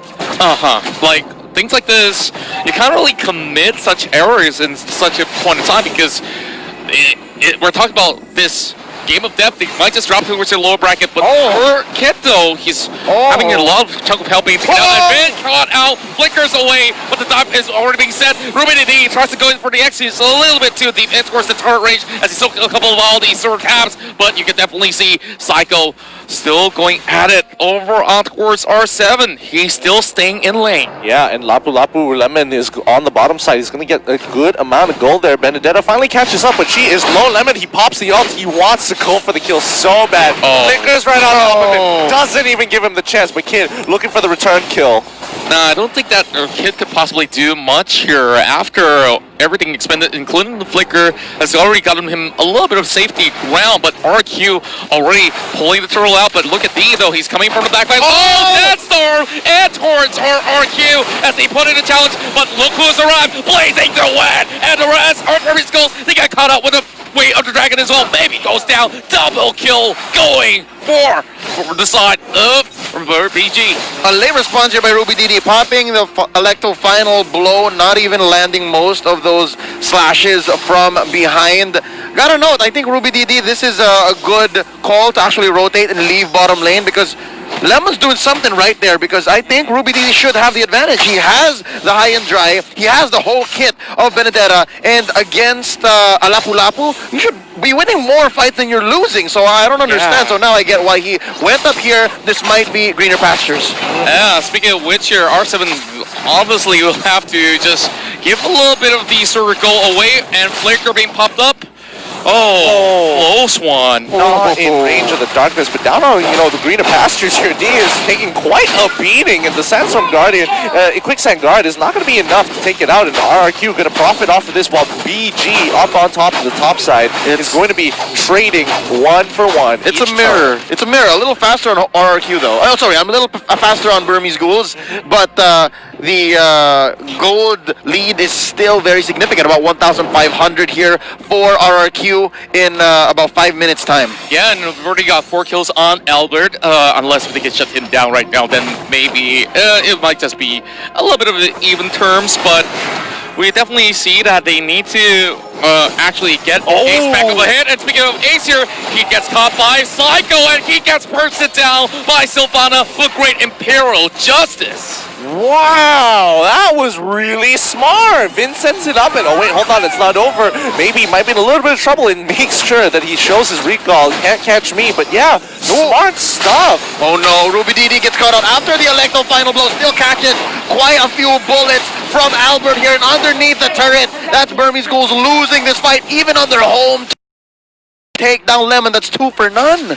Yeah, and slowly but surely, RRQ Hoshi is getting all these sort of leads, and speaking of which, Ace now in trouble once again. Psycho takes all the damage. Wow, look at Vin. He's slowly becoming that mage monster, and D can only hold on for so long. This is interesting positions to be in here, for sure. For sure. But RQ Hoshi finally getting Burmese Ghouls to play their own game, but now the Brilliance comes out. Oh, Albert here returning with the Blazing Duet, and he times it so perfectly. He underestimated what the rest of RQ Hoshi could have done, and he pays the price by popping the Brilliance for an offensive round. Yeah, maybe here wants a little bit more. He is going to be a little too aggressive, a little too haughty for my taste here. 6 minutes, 30 seconds in, there's a turtle up. I think Ace is just, I don't know, poking the lion. Might get bitten here. Real quick, I think an item check would be in the right timing, because after that turtle take, we're sitting at a close to 4K deficit behind for Burmese Ghouls. Albert already has the Demon Hunter sword. He already has his machete, and I'm pretty sure that's next going to be a golden staff. This is pretty huge, but now Ruby DD caught in the Imperial Justice is a full-on fight. Yeah, this is not looking all too good. They get one free pick, but R7 is just going to be walking on top of maybe and says, oh, there's not going to be any threat. I'm just going to take this free turret. Okay, great work. And there is nothing that Burmese Ghouls can actually gain out of, but they're already setting up shop here. Lemon goes in to dive on towards maybe once again. As you can see, Kid does all that he can just to take Lemon, but it's been costing a lot. Malin Shocker now spots out the rest of RRQ, but over the mid side, D goes down. They want to get some more Brilliance. Comes out perfectly. Great dodge, but that's not going to deal with the Blazing Duet comes through. Rotations to try to slow it down, but it's not going to be enough. It's going to be a full-on chase coming in for the Burmese Ghouls. They can't finish. Oh, finally one for Ruby DD. And from the back, a little too deep. Nice knockup by R7. That's going to be Ace trying to run away. That Yusen Shin survives. And up front, it's Ruby DD dancing. Albert finally ends it. 3 for 2 is the final tally. Somebody's got to stop Albert, and as much as they try to do that, Ruby DD has expended everything he can. Electo, you name it. Like, they can't get a grasp on towards this really slippery clod. And, for Lemon as well as R7, they say, okay, it's worth it to just buy a little bit more of the attention heading in towards the tier 2 over the mid side. And well, call for that sort of the exchange. Now 15 seconds towards the next objective here. Can Burmese Ghouls contest? Well, to be fair, there is no lock on Burmese Ghouls, right? It's only maybe. Maybe has to hit him with the 2 over and over again, and then that's it. D, it's a huge ult that you catch, but hold up! Way of the Dragon! Way of the Dragon has been expanded here. Mountain Shocker as well as they force a way to go on a retreat. 11 wants this fight. He's going right in, tries to look for Kid, but you can see Psycho jumps right in, tries to get him with the Emperor Justice. Knocks him down as R7 gets the kill. The next one will be D as he tries to run for his life, but now all he can do is just to hold on to the rest of the members of RRQ, and the rest of Burmese Ghouls get a little bit of breathing space to retreat. They have to breathe now. They finally get to breathe, but Albert, he is just absolutely gigantic here. He's got 7 kills under his belt, level 13 in comparison to Kid, who's only level 8, and not to mention that Ace only level 12 here. Like, Ace really needs to make a play, but Psycho, he's going to find the first catch, but I don't think they're able to capitalize on it just yet, and this is what they've been doing between Psycho and Vin. Vin has been sending Psycho into these really awkward positions, and if the Burmese get caught out, that's when Psycho jumps on and the rest of RRQ pounces. Yep, that's the fanciest face check I've ever seen. You had to use the diversion just to see is anyone there. You could have walked it, but here's another one, obviously. I think the fact that Vin and Psycho have been pulling this off means Mountain Shocker's not enough. There needs to be more vision. There needs to be a little bit more information outside the Burmese Ghouls to get back here and to give Ace more space. But right now, it's looking like RRQ Hoshi's owning the map. They are ahead about 7,000 gold. For the first time in this best of 5, RRQ Hoshi is obviously in the lead now. Wave the Dragon on to D. Yeah, and it seems like they do miss the Sandstorm right there, but Ruby DD is going to be caught out by the Blazing Duet. Going to help the Benedetta as he goes legendary, but maybe now, just fall back for the moment. And like you said, they can always go in for the backdoor divergence out there, and maybe has pulled in the attention way too much. Psycho catches him off. Yeah, it looks like RRQ have adapted well. They're forcing the Burmese Ghouls to play their game, a very traditional, very classic style here. They have to kind of get some pressure on towards the side lanes, but again, the macro coming up from RRQ in the lead. They have huge with the Blazing Duet as they take out one, and now go for the second. Wow, great dance down to land on top of members of the side of Hoshi, and Lecto has been popped up on top of Lemon as he flickers away, but he does not escape from the grasp of the Benedetta. Ruby DD, as when she gets one, the mid lane now exposed, but at least Burmese Ghouls, they finally catch a couple of members of RRQ. Good news and bad news. Good is they shut down Albert. Bad news is they lost all of their out of the base turrets. They only have inhibitors left, so the rest of the map is open. It's going to be hard to go for Lord contest. It's going to be hard to go for wave clear. It's going to be hard to even get your own buffs. So slowly but surely, I think the Burmese Ghouls here are going to want to make sure that they take what they can while Albert is out. But hold up, that's a cancel diversion. In goes Psycho. Oh, Psycho tries to actually goes in for the Lord Steal attempt, but here comes Vin as well. He's catching on towards Kid, but it's not enough. Brilliant's being popped. He's going to be safe. Burmese Ghouls, they do get the Lord. Big news for the Myanmar side as they do have to play the spur, and they are preparing for a comeback.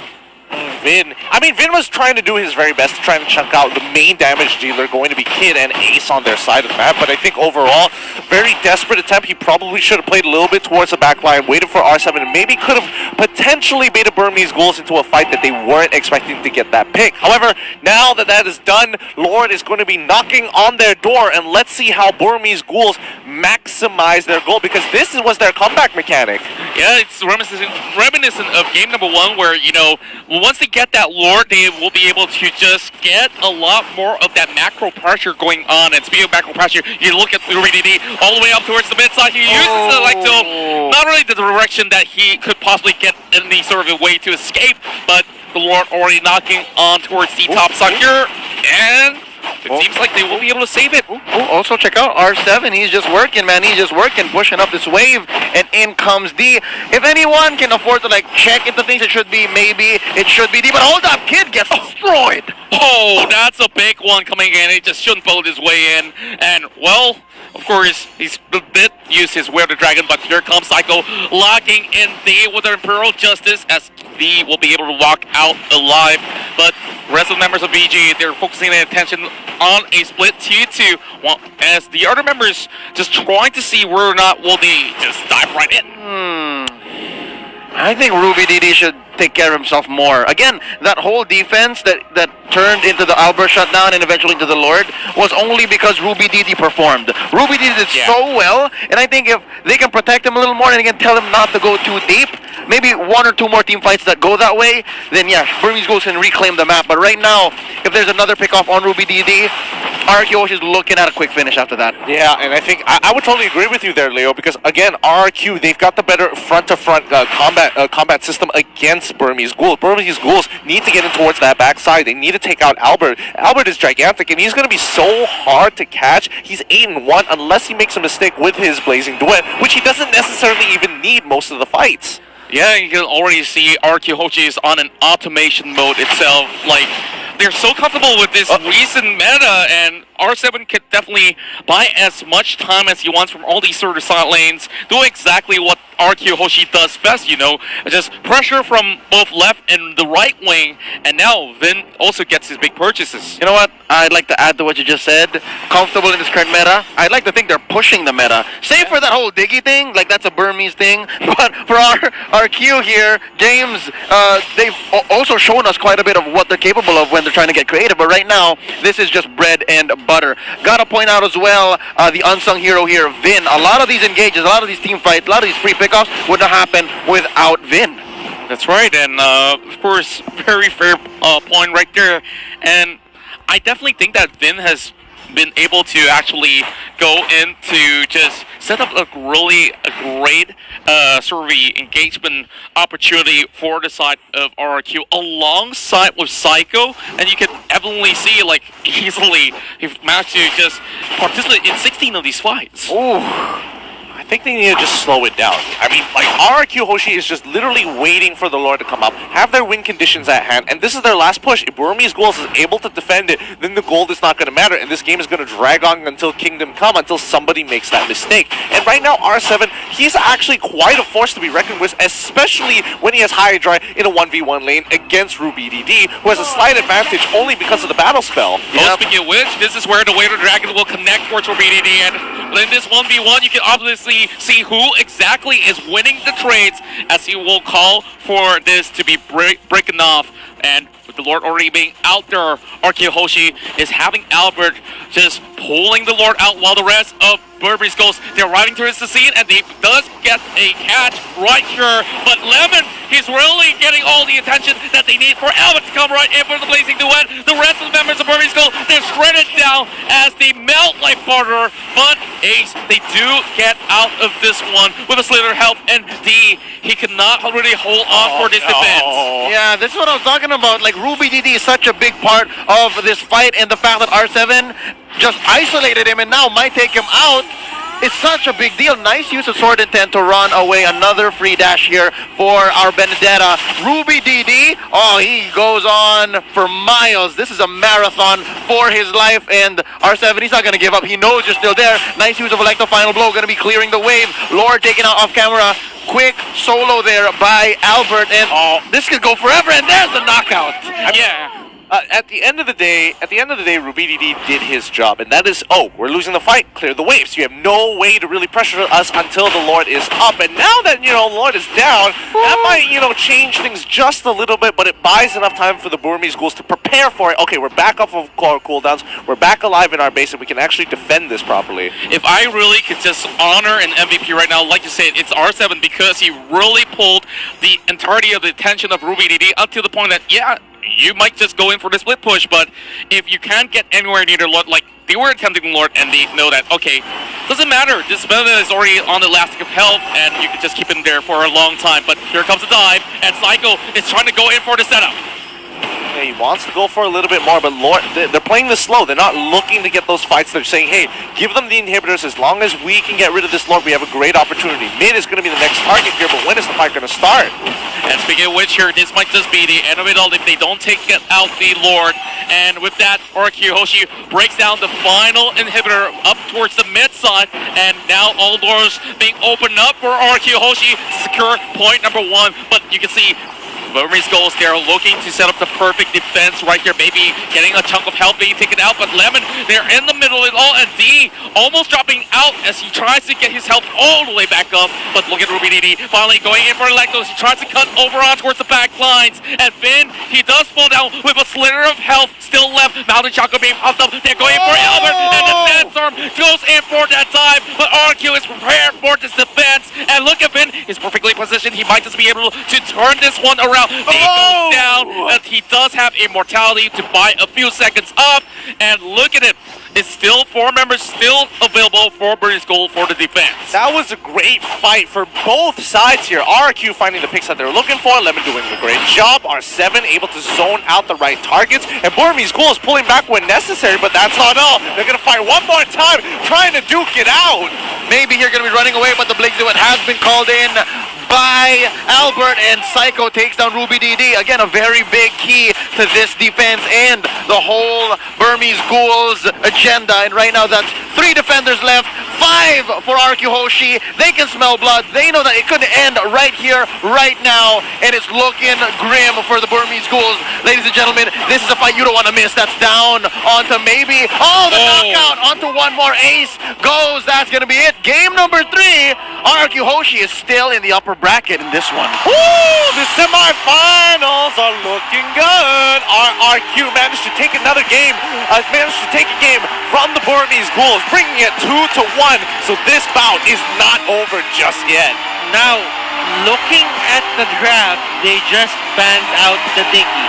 And it feels like RQ, they're more, confident into just going for the initiates, knowing that the Diggy isn't there.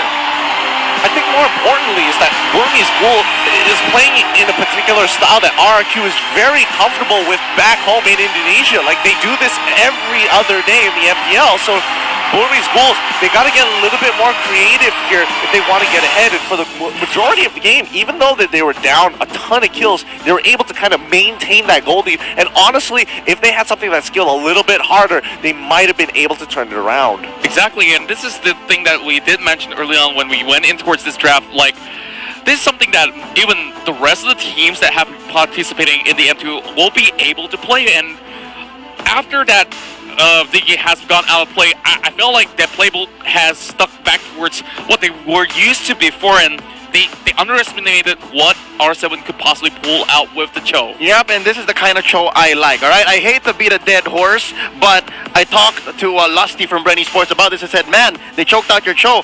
I'm not a big fan of it the way that other teams are receiving it, but this time, it seems like RRQ have found a way to revive Fighter Cho, to revive the Cho from the side lanes, and again, R7 just did a magnificent job.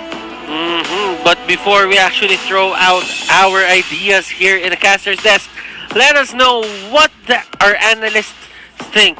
So Wolf, Lafel, what are your thoughts? Thanks so much, casters. We are going to be your analysts. My name is Wolf, and I'm with Lafel in a seemingly weird draft coming out from the side of at least Burmese Ghouls. The way that they pointed out game number 1 and game number 2. Game number 3, it was honestly too standard for my taste. At least knowing Burmese Ghouls, this is not their comfort, which is weird, right? Because when they went in for a comfortable or a meta draft, it kind of looked weird. Yeah, but right now I'm gonna talk about what RRQ did that really changed things. Of course, our casters have talked about Diggy, and yes, Diggy does seem like a big thing. But the question is, why? What is the difference between having a Diggy and not having a Diggy? So the thing is, we won't have it highlight, but if we do, there's a lot that I can show. Number 1, RRQ Hoshi, they use the map to their advantage. They use the layout of the bush, because as you guys see throughout the entire game, Sylvana was able to catch them out. But the thing is, look at the position of the Sylvana. She's always in a bush that is positioned behind or beside the team of Burmese Ghouls. And why and how that was achieved, number 1, with the Louis sending Sylvana back into the backlines of the enemy team. And this shows that Burmese Ghoul, the reason why they look so good with the Diggy is just because they are not really that suitable in terms of getting surprised by the enemy. And we look at Cho, we look at Sylvana, both of these heroes are very good at catching people in the backline, and that's what happens, and that's why we see Burmese Ghoul couldn't do well. Unfortunately, can we say that Burmese Ghouls, no Diggy, no win? Hopefully not, because this is one thing that we should be looking out for. Teams should not be one-trick ponies, right? Exactly. And we did say that Burmese Ghouls, they were creative with their draft in games number 1 and game number 2. However, in this particular game, what I didn't like is their combination of playmakers. I don't like that they played Khalid with Hilda, and Hilda being the tank for Burmese Ghouls in a meta that does not favor her at all.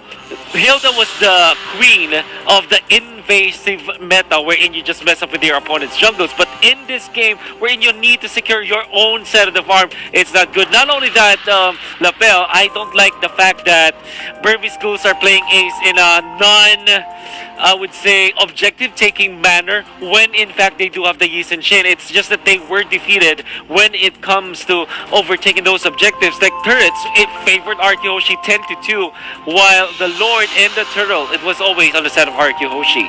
Yeah, and please don't take this the wrong way, but the way that Burmese Ghoul was playing, I did not even realize that Ace was playing, just because he has been out of the map for quite a long time, so he farmed. But the thing is, he wasn't able to dish out the damage. And the thing is, Burmese Ghoul in the early stages of the game, it looked like they were going very aggressive, invading the jungle of RQ Hoshi. But just like what Gideon has said, it is a very tight space, making it very easy for Sylvana to hit her Cosmic Lens as well as the Spiraling skill to make sure that she can survive as much as he can while having a positive trade against Burmese Ghouls. Credit where credit is due, however, because I think that the reason why Ace wasn't able to just be that objective-taking kind of core was because of the fact that Psycho as well as Vin were playing well. I think that, look at this, 20 assists on Psycho, 14 assists on Vin.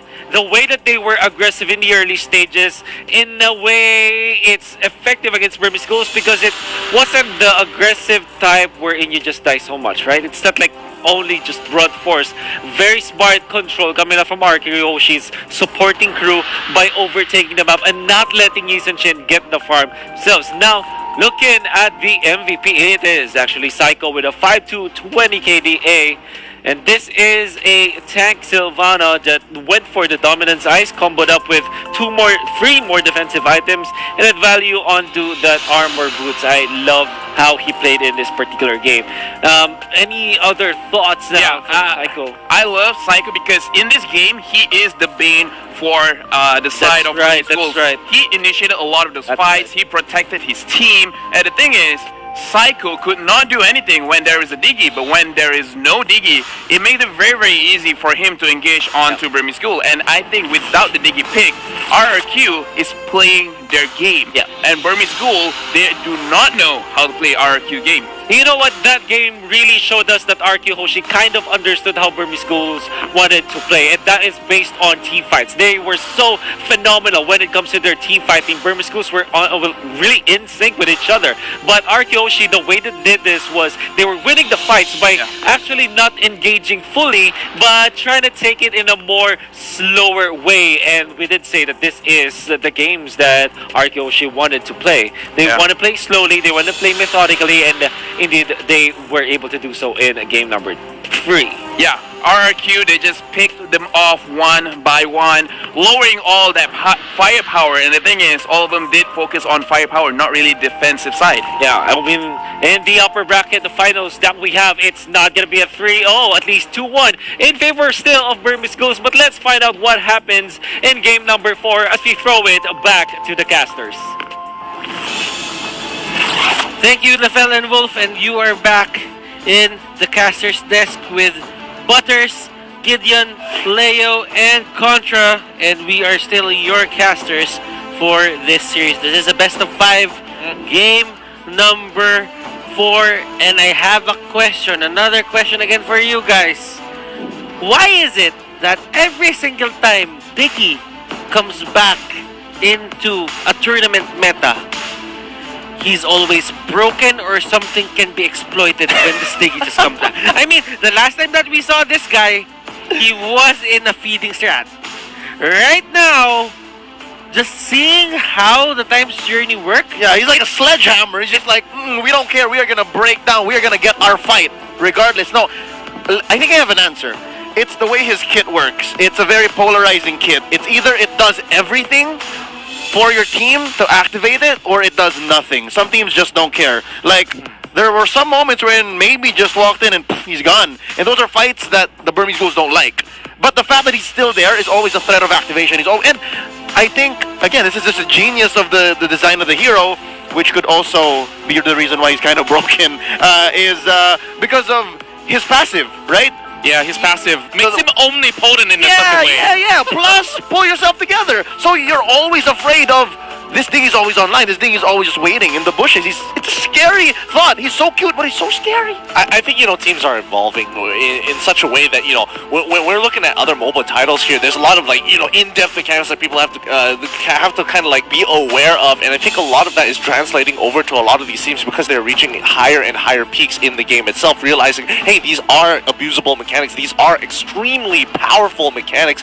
The only way is, how do we abuse it at the right place at the right time? Because yes, they are powerful. However, simple things like, crushing Diggy very early on, or forcing him to use his ult very early on is a significant game changer here. And the same can be said for mechanics like Cho, Cho and Kaja, again, as we are seeing in the tournament meta here, showing up once or twice in the picks or bans, or even selected as picks. Their kits are just so good. Yeah, and speaking of Kaja, although it's as good as you say, it have fallen off of the radar coming in towards the playoff itself, and maybe it's something that Burmese Ghouls could finally rely on once again. But then again, it's a Cho that they're trying to deal with against here. Yeah, no, when the Diggy gets picked up, you see the Kaja in the second phase of banning. It's the only real thing that can go through the times journey. Second to only Bloody exactly, but who's gonna play Franco?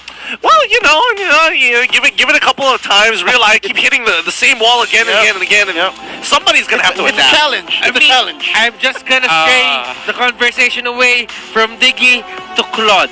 Now, Claude has been a staple for this Burmese Ghouls draft, and they've been playing it very well. We have to put a bit of a light into it. Do you think that this is going to be a draft, or game number 4, is it going to be a drafting that there will be a battle for the Claude? I would say a little bit, mainly because they're trying to get rid of super safe picks here, and we got to think about what safe picks are going to be about here overall, because this really is truly a battle night. You know that's not safe, but Battle Night is here. Log in on the January 30th to claim your free permanent skin, and we are very pleased to announce the launch of the new anniversary season of Magic Chess Blazing Hammer. The new adventure will officially begin on January 30th. There is a new upgrading system called Blessing, new Little Commander and map, all synergies revamped, and free trial of advanced skins await you. Okay, Butters, to answer your question, back to the discussion, right? Gideon says a little bit, maybe, depending on how James and Panda's feeling. I'm gonna just answer with yes, because Game 3, RRQ won with the Claude, right? On That's Albert, right. And as Gideon puts it, he's huge. He's gigantic right now. And if they can do that same thing for game number 4, we're going the distance. Contra, what do you think before this draft even goes further? Yeah, I definitely think that they can definitely go another few extra miles, but a couple of times we've seen even other marksmen has a really good sort of pick, but maybe not as efficient when it comes down towards a full-blown fist fight in those big team fights for all these objectives. But things that you could expect if you actually go for the Claude, then there's maybe a 1-1 coming in instead, which has been pretty much reliable as well. Now we are in the draft. Burmese Ghouls versus RQ Hoshi, game number 4. Will we go the distance? We will know after this game. But right now, Burmese Ghouls still don't want that Benedetta Psycho Yeah, And Sylvana, they just take it out. I think it's really understandable getting rid of specifically Sylvana here. It's just been an absolute menace here in the tournament meta itself, and people are just straying further and further away from everything else because Sylvana is just that powerful. So banning out for the Burmese Ghouls, understandable. Matilda also understandable ban here, but that just opens up so many picks here. Esmeralda, Brody as well. What, Natalia, one of them's coming through. Exactly. One of them's coming through, and do note, RRQ Hoshi not wasting any more time. Game number 3, they were a little conservative. Like last ban was the Diggy. This time it's like first ban Diggy. Your move. I just have to say that Burmese Ghouls didn't ban the Brody, didn't ban any of the, let's say, huge meta heroes right now, aside from the Benedetta and Matilda. But for RRQ Hoshi, they're pretty confident with this. I don't think they'll ban anything meta or anything that is really strong right now, just because Burmese Ghouls might get that. But still, they know that they will get 2 of those picks and they will get a better trade out of that. Okay, now we do have a little bit of a question here because they open up the Brody, like you said. So, is there a true way to just make sure this Brody does not come online? Potentially Natalia. And I say potentially this with a little pinch of salt because there still are really reliable things to deal with Natalia. Jawhead is a great example. His unstoppable force with smart missiles is just a great way to just completely shut it down. But the Burmese Ghouls have to make the choice, and they're going to go with all reliable Lapu Lapu, denying Lemon the pick. But RRQ Hoshi has access to the Brody, the Jawhead, and the Esmeralda. Ooh, but no, they ignore the Natalia, they ignore the Jawhead, they go for the Brody, which I believe is going to be a debut in the playoffs. Yeah, and Burmese Ghouls, they have the opportunity to go for the Natalia. Oh boy. Is it worth it at this point? Is it really worth going for the Natalia, considering that RRQ have both locked in the Esmeralda and the Brody, both of which a little bit of a struggle to catch in most situations, and the Yishin Shin has been showing up, so you can see that even the Burmese Ghouls are straying away from the Natalia, saying, hey, at the very least, we have an early game hero like Loi, and we have the Mountain Trucker just to reveal your position. Yeah, I definitely don't think it's all too wordy, but what I can tell you is this, that at the very least the response come pretty much in a great cycle for the side of Burmese Ghouls with the pickup of the Loi, so no more diversion plans, and Mountain Shocker is something that we've been expecting coming out from Burmese Ghouls side, just to get as much vital info for those fights. Yeah, Vin was pretty good on the Loi earlier. I'm guessing Burmese Ghouls want to invest in a good tank as well after the bans, because that's what made the whole Vin and Psycho connection from game number 3. There's so many catch. And right now, RRQ Hoshi field, prior to the playoffs, what was looked at as the best tank in the game before Sylvana started taking over and Jawhead, that's the Akai for RRQ Hoshi before we run out of tanks. Now, second phase of banning, that's Atlas. Oh, they're going to choke out all the tanks, all the good tanks. Yeah, RRQ Hoshi, they do have the Brody on their side, so an Atlas is a big no-no. Burmese Ghouls, what are they planning to ban out right now? In terms of Burmese Ghouls, they lack a tank and another side lane. Yeah, and the side lane is interesting because they don't have the Yutong anymore, and more importantly, the Cho is R7 going to opt to go for the Cho at this point in time, as Burmese Ghouls going to ban it out. Yeah, and we've seen them actually go for Grox much earlier, like way earlier, but I don't think that it's really the best alternative when it comes down to, you know, drawing a pick from a very small bag. I have this feeling that this could be a side lane Brody, and they can just pick another assassin. Assassin. So, yeah, speaking of assassins right here, so, well, do talk us through, because we got like things like Hayabusa, which we see from time to time. Early on, being picked by the side of, you know, Brand Esports, there was things like the Lance as well. So, I'm not sure if Burmese Ghouls is honestly very adaptable to that. Oh yeah, there's one big assassin, Ling. So, Burmese Ghouls, their second phase of banning was a little here and there. They were attacking specific things, like one, R7 was amazing on the Cho. Second is maybe we can choke out. But I have a half a mind that it might be the Brody in the jungle as well. It's possible. Oh, hold up! Shades of the Hyper Bruno. This might be it. This might be just another version of it. I suppose, but it's tough to say. Again, a lot of their heroes aren't very early game oriented. Besides, the Brody and then Burmese Ghouls, they lock in the Allison themselves, saying, okay, whatever you want to play in the side lane, I'm just gonna scale up and just continue wave pushing no matter how hard you push. No, that's what the Rafael is for. It's what speeds it up. That's what makes the mid and the late game come in sooner, especially if you're snowballing. So I think Brody is just an all-round better choice than the Bruno. More reliable choice. Yeah, more painful in the early game. Oh, Burmese Ghouls, who are they gonna go for? They need a tank or a tank figure here for their side, and it is going to be a Baksha. This definitely slipped our mind. Like, this is definitely something that they could still actually make good use of. But, I mean, somebody's got to get all the way back. Yeah, Todak used a lot of Baksha. And these two teams don't really go for this Baksha usually. But for the side of Burmese Ghouls, it made all the sense in the world just because there's an Esmeralda, you can catch out the Brody, you can negate some of the healing by the Rafaela, so it makes a lot of sense. And not to mention that it's also the Toys Poissons is always going to be relevant against Alice and Lapu Lapu. So just anti-healing, taking away another pick, and RQ just going to say, alright, fine, it looks like I got to dominate this lane. I like it. Vin can just swap between Albert and Lemon, who he wants to go hyper with. But it looks fragile. I gotta say, it looks fragile, but if it works, you got the early, mid, late, just marksman just running around. It's a high risk, high reward lineup. Okay, so right now, I think there's a chance that Lemon might play the 1-1. So, at early game, it's going to be Brody and the Rafaela, just giving that, what do you call this? Brody the certain push to actually just have a certain advantage in terms of healing and the movement speed. But at the late game, it could be a Lemon aid. It will aid Lemon. It's a Lemon aid. Butters, I give it a 2 out of 10.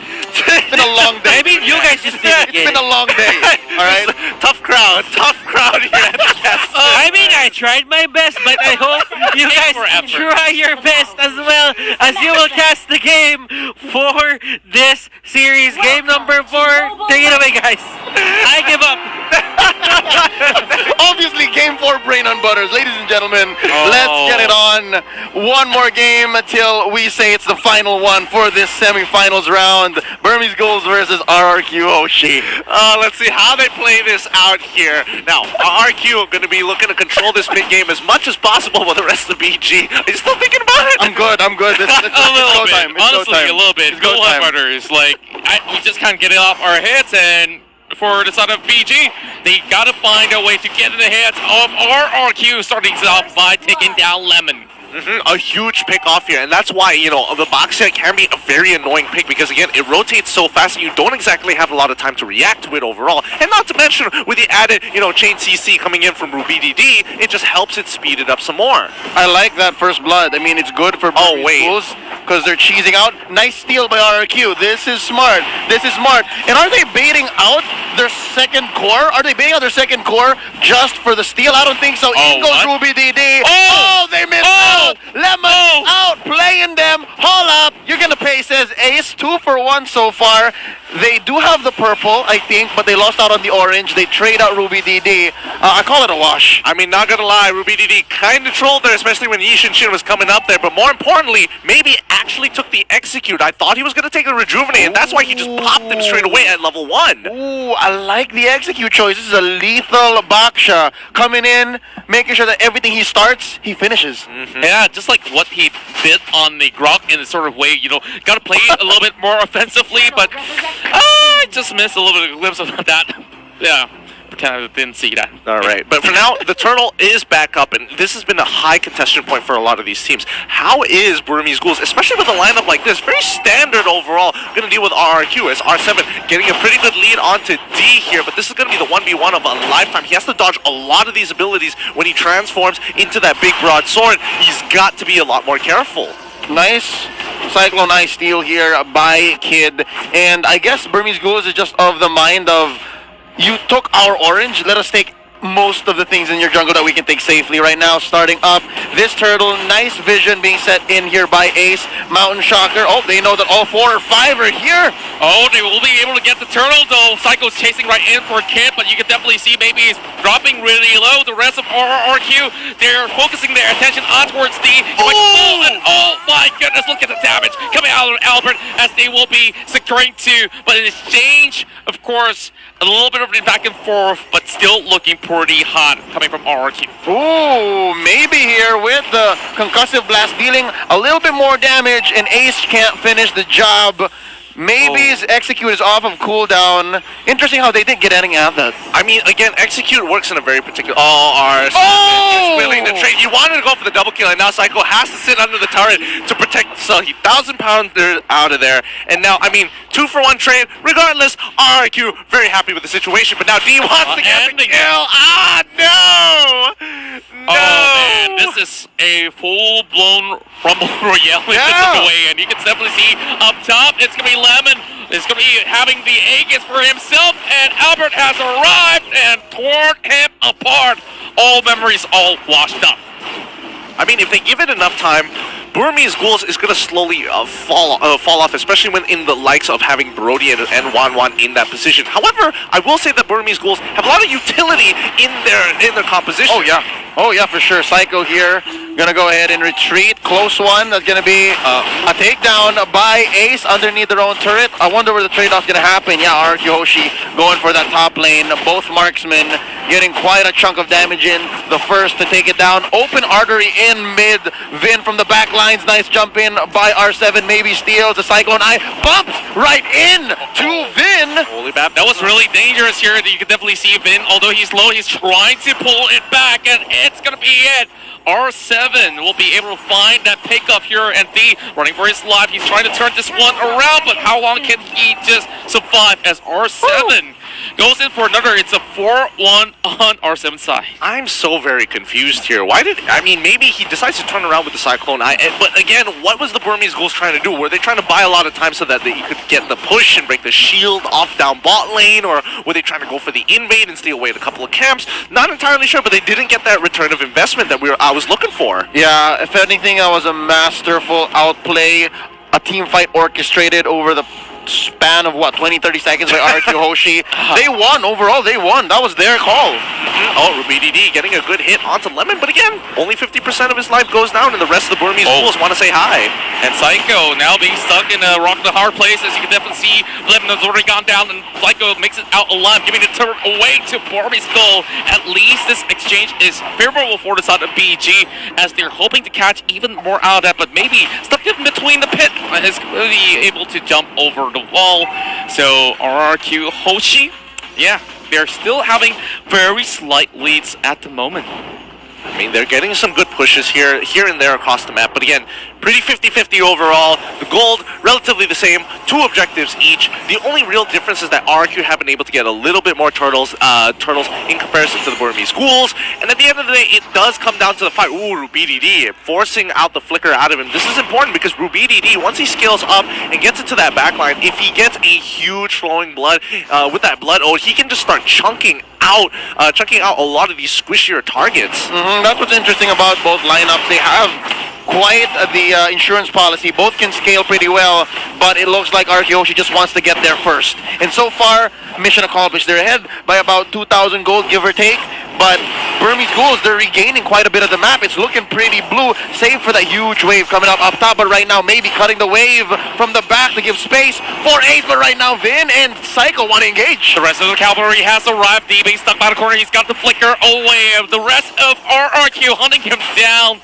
And Burmese Ghouls will have to give up D. And so close for Vin. And he survives! So very close. And I mean, D sacrifices his life just so the rest of the team has first rotation on this turtle. Burmese Ghouls know what they are doing. Great use of the diversion as well. Maybe he just needs to slow them down. They get the turtle, and now, could they go for a pick? No, it's a little too dangerous. They gotta back away. Oh, look at Alberto. Great position. Trying to pick up. It's a setup! A big setup! As you can see, they were blown apart, and Albert is down. We need to see the items. How far is RubyDD in this game? Oh boy, let's pull it up. Here we go. He has the Enchanted Talisman, so no problems with mana. That's going to be the Clock of Destiny as well. And if I'm not mistaken, he's building up towards at least some magic lifesteal. But right now, that's going to be... Oh, Rubididi from the back. R7 is in trouble. That's going to be the Blood Oath pop. D looking for a nice target. That's going to be Crossbow Tag taking out Kid. Oh, it's going to be able to take the down low as well. Not much to be left and said. Just look at how they maneuver across the map. Flip Despair on the hands up. Ace as they are looking to shut down the rest of RRQ. But they're still Albert as well as Win. There is a little bit of hope for them to turn this one around. But they still have the buff in hand. And Burmese Gold really picked up the right fight. 2 for 2 here. D and Kid for R7 and Lemon. If you're talking about who's more valuable, I'd give the win here to Burmese Ghouls. You took out 2 cores, 2 side laners that RQ Hoshi have invested so much in, and all that was lost was D and the support. Yeah, I would agree on that trade as well. And the Burmese Ghouls honestly just evening out the gold against RRQ Hoshi here, where both sides, it's really going to come down to when the Lord is coming up real soon, and really who is going to be winning these fights. I mean, Burmese Ghouls have been so disciplined with the way they take their fights. They won't go without an advantage. Small skirmishes over on towards Psycho. You don't want to be on that Akai this position. The rest of BG, it will be really tough to break out of that Hurricane dance. Now, Mounty Shocker reveals the rest of RQ. A little bit of 1v1 action going on, but you know, Lemon has to back away. This is not where he should push his advantages all the way towards BG side, and there goes Lord on the 9th minute. We can see Wings on the side of D as he gets more beefier. Yeah, I think real quick, while we're waiting for this first Lord take to happen, a lot of the reasons why players get away with like 1 HP and then just live is because they're so good at juggling defensive item now. It's part of the meta game. And right now, they're jockeying for position. Burmese Ghouls have already started Ace on the Lord. I'm not too sure if RQ knows about this, and speaking of which, they are already having Psycho being caught in between, and a great wall of defense just to gatekeep the rest of RQ from even marching anywhere close. But R7 is coming within towards the middle side. He's trying to disturb this Lapu, but you know, not exactly the ones that he's been looking for. Somebody just has to push up too far. Falling Star Moon on the wave. RRQ want to have full mid control so they can sink their feet really deep in towards this Lord side and start pulling up their trenches so that when Burmese Ghouls do decide to push on through, they can take full advantage of it. But look, top side as well. They're getting a push. Oh, wait! He's getting caught out right now. The Hurricane Dance will push him all the way towards the back. As you can see, D coming in response, trying to hunt out where exactly Albert is. But just look at his health. Big chunks out away. Maybe it will eventually fall to the hands of Lemon. As you can already see, they're focusing on towards Albert instead, putting every resources that they have, and they have managed to shut him down.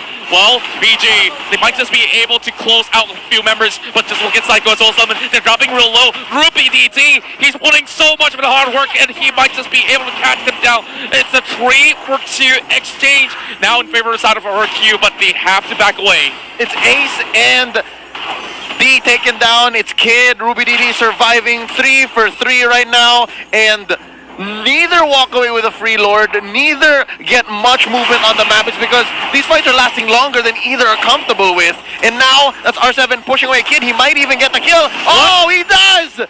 He does! R7 does the unthinkable in the face of maybe, and here comes Lemon. Wow, RQ Hoshi's so fast on the takeback. Unbelievable. He's extending so far up ahead. You did not expect this Esmeralda to be up in your face.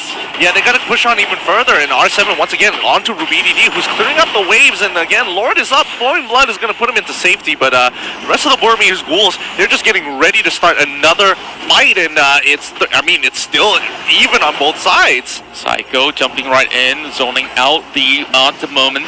Well, maybe he tries to go in for the face check. Lemon is already getting himself pretty much pinning him off, but just look at R7, he's having that big fat shield, but Ruby DD comes in for back, hoping to actually get a catch, but maybe he's dropping real low, and this is not looking all too good for Burmese Ghouls. They get caught out, and the Blood O has been popped. He can only last for so long, but just look at the back though, R7 almost takes out Ace.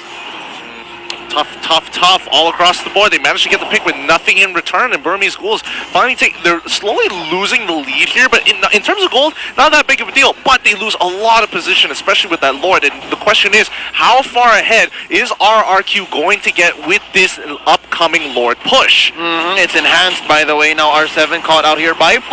There's a lot of damage coming out there. Maybe gets the job done, but at what cost? There is a huge wave coming in from bottom, being taken care of by Lemon. Lord marching up top with enhanced minions, mind you. I think the Burmese Ghouls need to make the most of the gold they've gotten. Real quick, let's check the items onto Ace. That's going to be the Bladed Spear. Endless Battle, I think he's looking for Queen's Wings right after.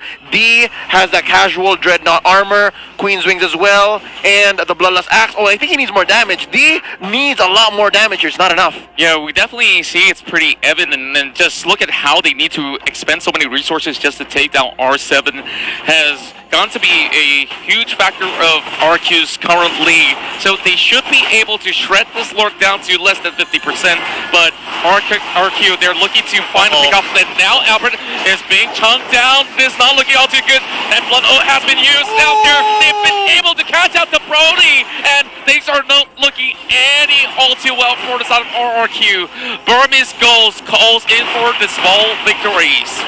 Oh boy, and just looking at the situation, it's unfortunate. Somebody needs to really take care of Albert to peel a lot of these, backline divers away, especially Ruby DD, who has no problem absorbing the damage because he's just going to heal it back up. So, again, they need to start thinking about getting some heal reduction. And more important to R7, he needs to be able to get a good chunk and be a part of the fight. Yep, and here we go. 3v1. R7 is just being chased by a crowd. Can Psycho save him? He's going to jump in.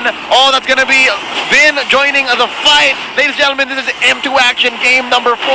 Here we go. Oh, there's 3 fights happening at the same time. Yeah, and they are dispersing all across the map. Beautiful dance, and they might just be able to catch out maybe as he just lights up. And this is so tough to actually pick up. It still lasting on towards this fight, and they finally found a way to remove this Loi. Doesn't feel good, man. You trade Vin for Ace and Kid. That's a bargain. That's something you would never miss out on a good day. And you still didn't get R7. You threw 3 people at him. He takes 2 of you out, and you trade the other guy. It's like this. You just got scammed. And the other guy is literally the guy who will want to die anyways. Yeah, and speaking of which here, Psycho is also pushing them back as well. Maybe it might just be the free pick, but will they invest a lot on towards him because he is dropping really low. But Albert looking to finish things up toward him. And Port once again lost out with a crossbow time. They used up, but Ruby DD coming in with the Blood Oath as well. He will be able to last longer than he should, but R7 a little bit too late to see. This is too even of a fight. Unfortunately, RRQ only get that 3k gold lead, ever so slightly 3k rounded up. But Burmese Ghouls at 42. I mean, a lot of these fights aren't decided by them. Most of the times, every time they have made a play, RRQ take a really defensive stance, and they are really good at defending the aggression coming in for Burmese Ghouls. And RRQ, the only time they get aggressive is when they get a pick on the Burmese Ghouls. And that's why the fight seems so orchestrated by RRQ Hoshi. They're the ones who dictate, and there's the ones who say it's over, or you can keep going. And even if they do lose trades, it's actually alright. So here's what I'm wondering. Why can't Kid use diversion as good as Vin did in game number 3? It's interesting because this is what you should do, right? Like, try to bring 1 or 2 folks into the back line and take out Albert, but instead they're just walking into R7 and Psycho. Yeah, it's of course much more easily executed when you do have a Sylvana. Now they don't really have that, so if you're expanding a lot of all these frontliners all the way up top, it's going to be a catch coming in from RRQ as we will have to hold that compensation. Crossbow tank, as you can definitely see, Kid managing to survive that sort of the aggressive pull from the side of RRQ, but they do get this Lord for free. Wait, look on top side here. As you can see, he is getting a really good tier 2 push here, and he should be able to take it with no problem. Oh yeah, but Gideon, are you not taking this as signs of despair, right? Like, there's nothing else they can do on the map. They can't contest Lord. They can't fight RRQ Hoshi front on anymore, so they're just like, okay, we'll take what we can elsewhere and just keep running away. I'm sensing that Burmese Ghouls have chosen turn the other cheek. They're on the back foot right now. How long will it take before they're back on track to setting the pace? Here we go. Check this out. Wind of Nature onto Ace, as well as an endless battle last time we checked. He's looking better now. D just picked up the ancient. That's the ancient Cuirass, I believe? Yeah, the anti-Cuirass. Anti-Cuirass. They're both old. They're both old. So, that being said, he's going to be alright against Lemon. He's going to be alright against Albert. But if R7 gets a beat on this Lapu Lapu, it's going to be tough. Honestly, this lore push is going to be a make it or break it for the Burmese schools. It's either they defend it and then scale back up, or it's just going to be over. Last call for a dive coming in with Psycho already hopping out, trying to look for the perfect Hurricane dance. It's being which you can definitely see D trying to go all the way towards the back line.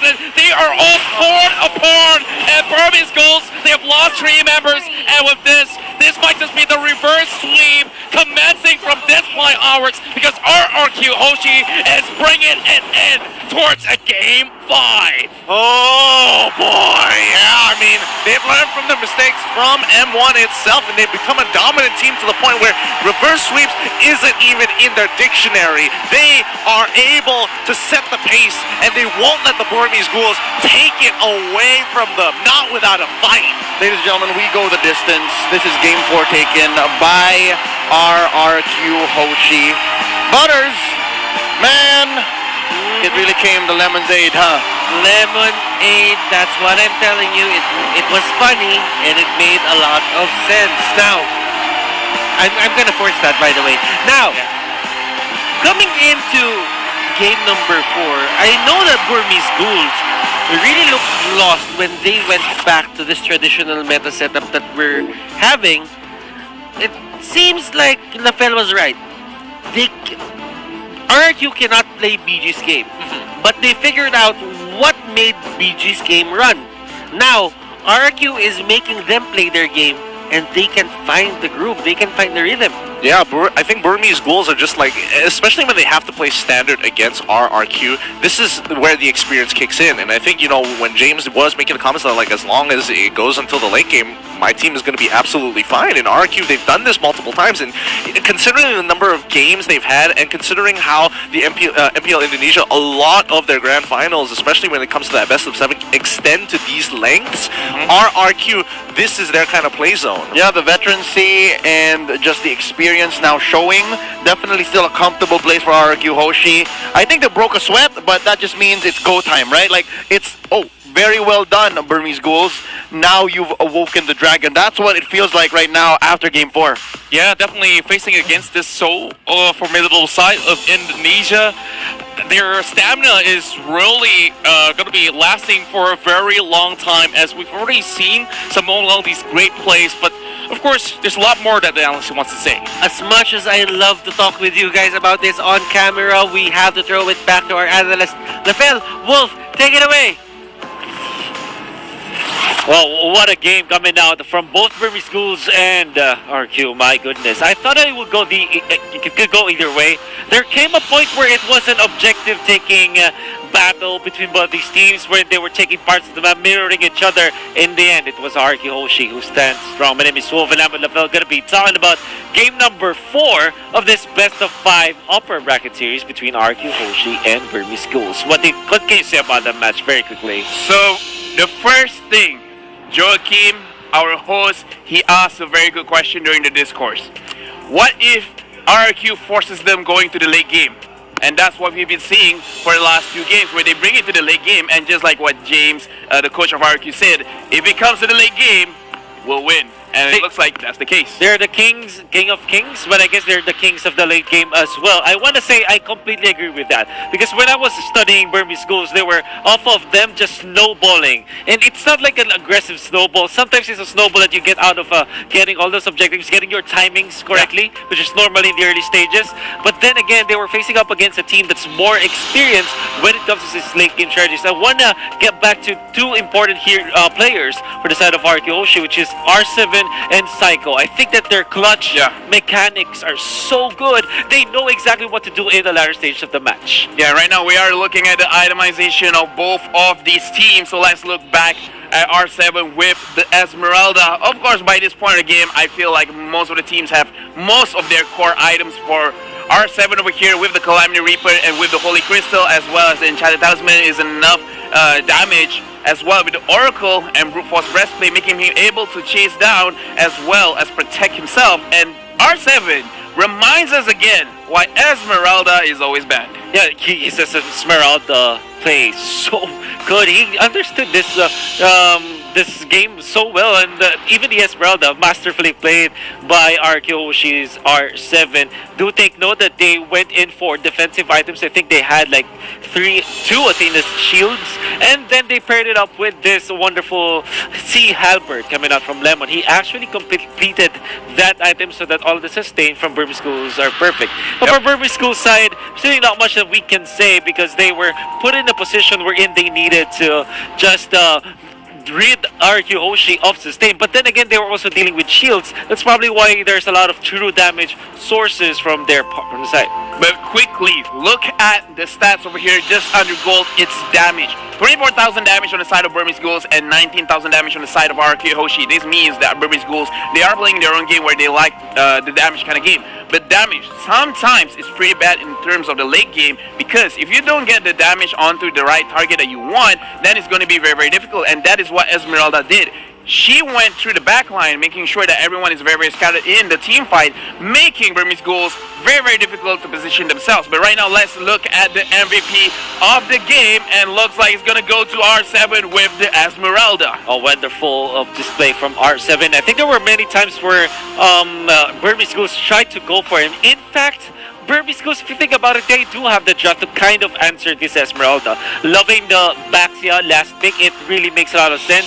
Maybe the weird thing about this is that he went for Execute. But then I thought there's a lot of shielding coming up from Arkyuhoshi, so probably the Execute made a lot of sense. However, the way that R7 played this, he made a space for his teammates to just get a farm, and in the latter stages, he didn't get really caught by the side of Burmese Schools. Imagine this, Burmese Schools had Louis. They should be controlling those maps.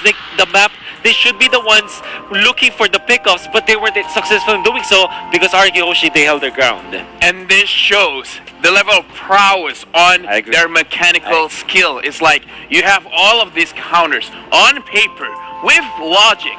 R7 should be taken down, but right now he is the MVP just because mechanically he knows what to do in this kind of setup. You know what? I will have an hour more just to discuss all of the good plays that both R7 and Cycle did, and also Burmese Schools. They put up a fight in this particular match. Unfortunately, we don't have the luxury of that time. For now, we're gonna be hopping into a very quick break in preparation for game number 5 of this best of 5 series. We'll see you after this one.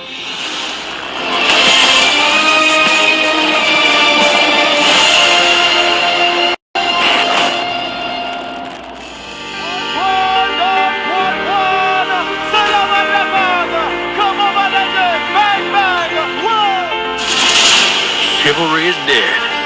I will revive it.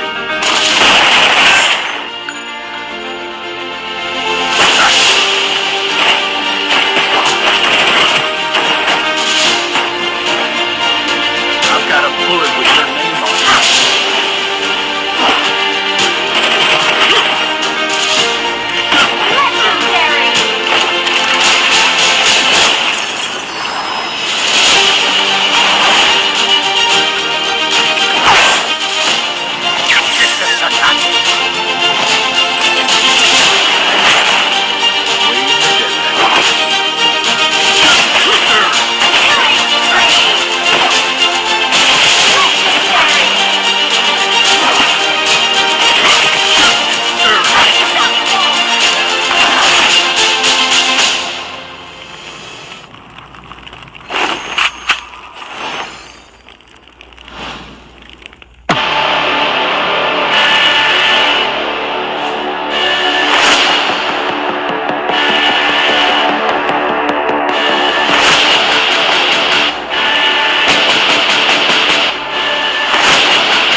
Download for free. Mobile Legends Bang Bang.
Welcome back to the caster's desk and one more game for this series. But before we talk about it, let me introduce ourselves.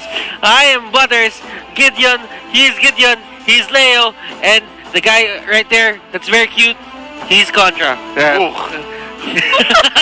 the Well, killing he you. did I'm gonna delete he this did it like lecture this, for so you. I just have to play with it. Did this?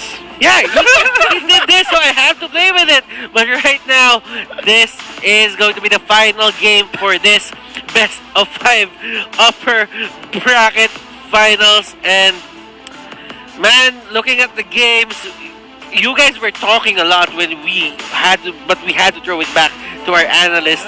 But what were the things that you looked into when you saw that Burmese Ghouls was actually going toe-to-toe with RRQ, but they fell a bit short?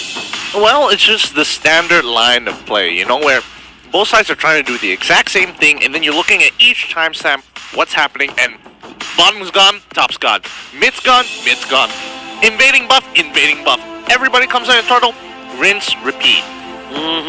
And the thing is, I'm still looking at Burmese Ghouls as one of the teams who really give importance to that first turtle, that very first turtle on the map. Is it really working for them this time? Yeah, no, I think everything went well up until RRQ Hoshi got into the point wherein they can dictate where the fights happen and when, right? Like, nothing is wrong by prioritizing a turtle, even if you're gonna trade like one life, whether it be like an offlaner or your support, right? But at some point, I'd say around the 8-9 minute mark, wherein R7 was the one who's saying, all right, this is where the fight happens, or Psycho says this is where the fight happens, that's when I kind of felt that, ooh, even if Ace and even if Ruby DD is getting into shape, getting in form here to carry on and finish the game, it just was not going to happen. Yeah, and also we also see a side of Burmese Ghouls that knows that, okay, they want to call a fight around that Lord, and sometimes they just say, we're not having it. They did respond well, but when you put enough pressure to say, hey, are you taking this or not, at one point you just have to say yes.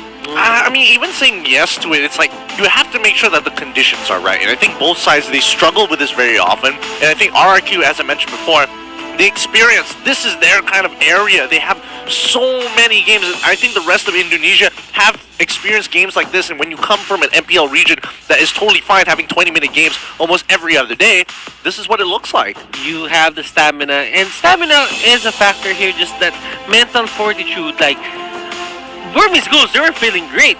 2-0. You had 3 games on you to actually finish the series.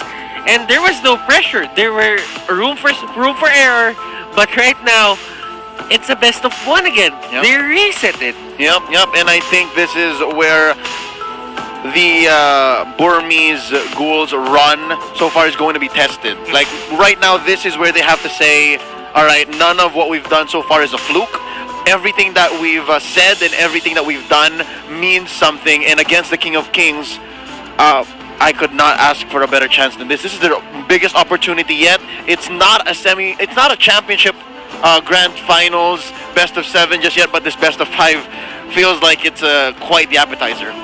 Yeah, definitely something that has been served to all of our audience out there. Pretty much sure that thousands of you have been enjoying this best of 5 that really went in towards all 5 games. Now, one thing for sure is to note that Burmese Ghouls, after pushing RRQ towards, that final game, which they could possibly clinch right there, they have already got every single respect. Doesn't matter who falls down in towards the lower bracket now.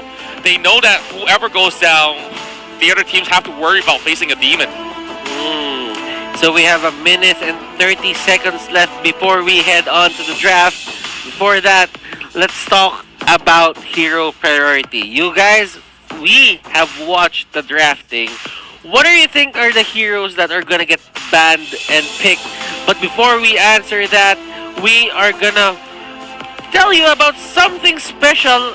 It's all about completing tasks and predicting the champion to win M2 coins. Make sure to exchange M2 coins for exclusive M2 rewards, including the special avatar border, the M2 exclusive skin, the M2 battle emote, and the M2 sacred statue. And remember, it is the skin of Clint, the Shadow Omen. You can get all of those for only 899. Make sure you get it before the 24th of January, or it's probably gone forever.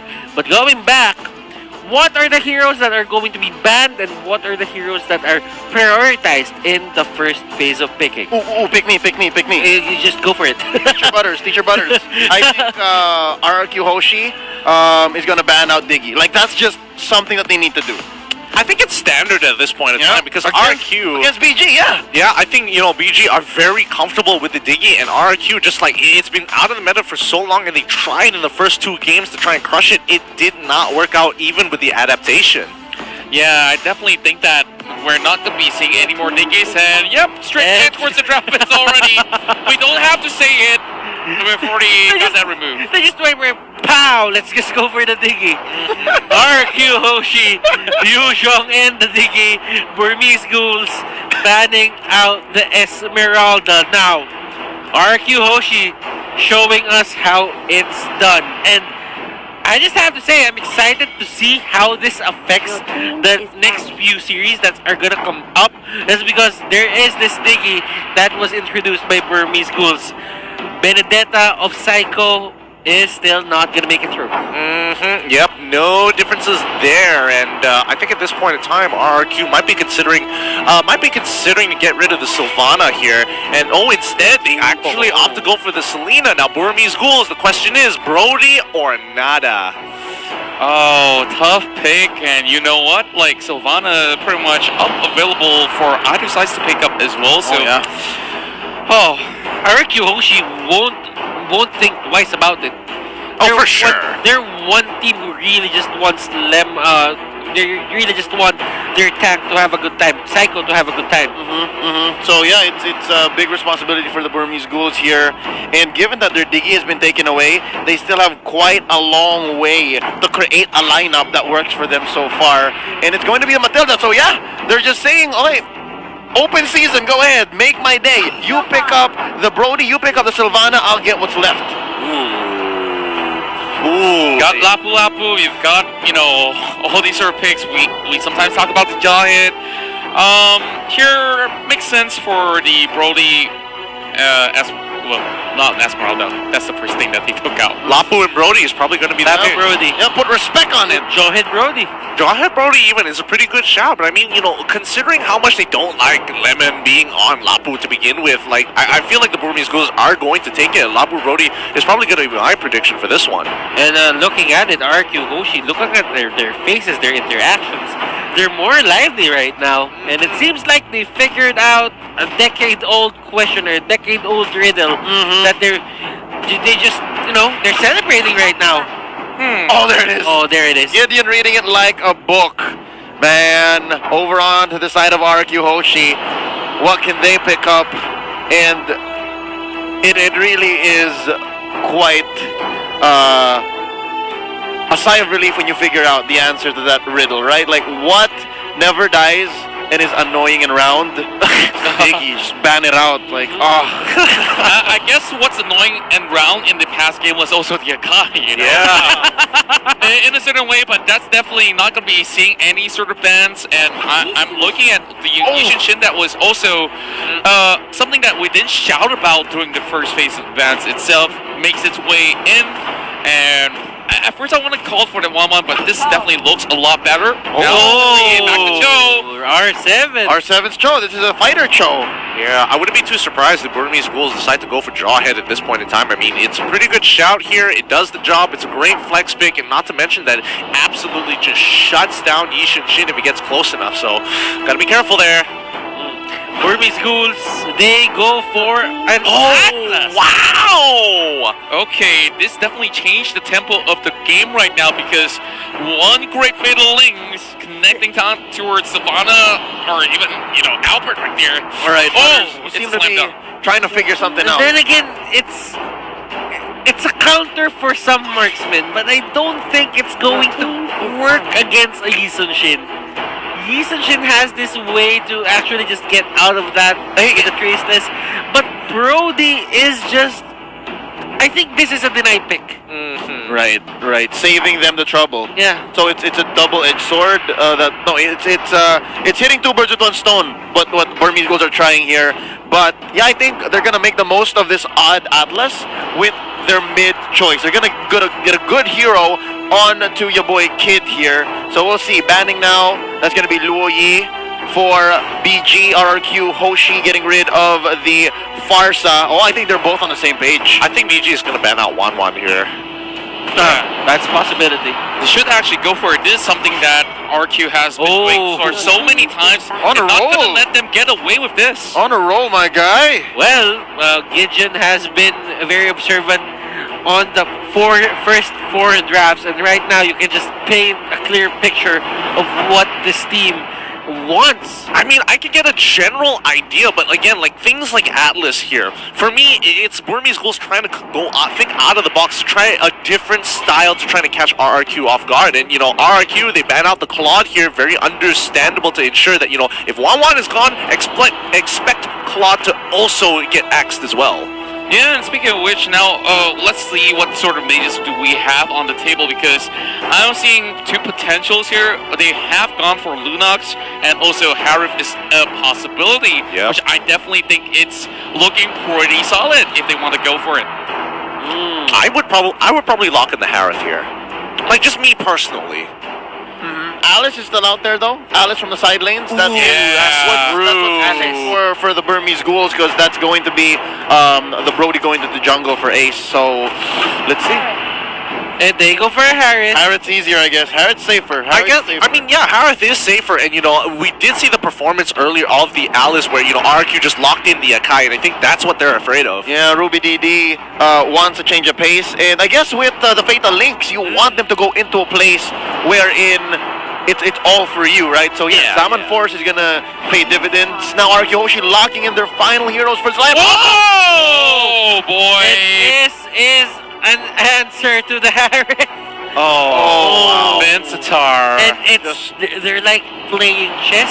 straight up. Remember this, Lemon has pulled this up before. Is this gonna go on towards Lemon's answer or what? Because we're also seeing a combo, an ultra lockdown that they are trying to set up with Agura coming in. This is the Rock to the Burmese Ghoul Scissors. It's literally just Wait, guys. Natalia has just arrived. Natalia.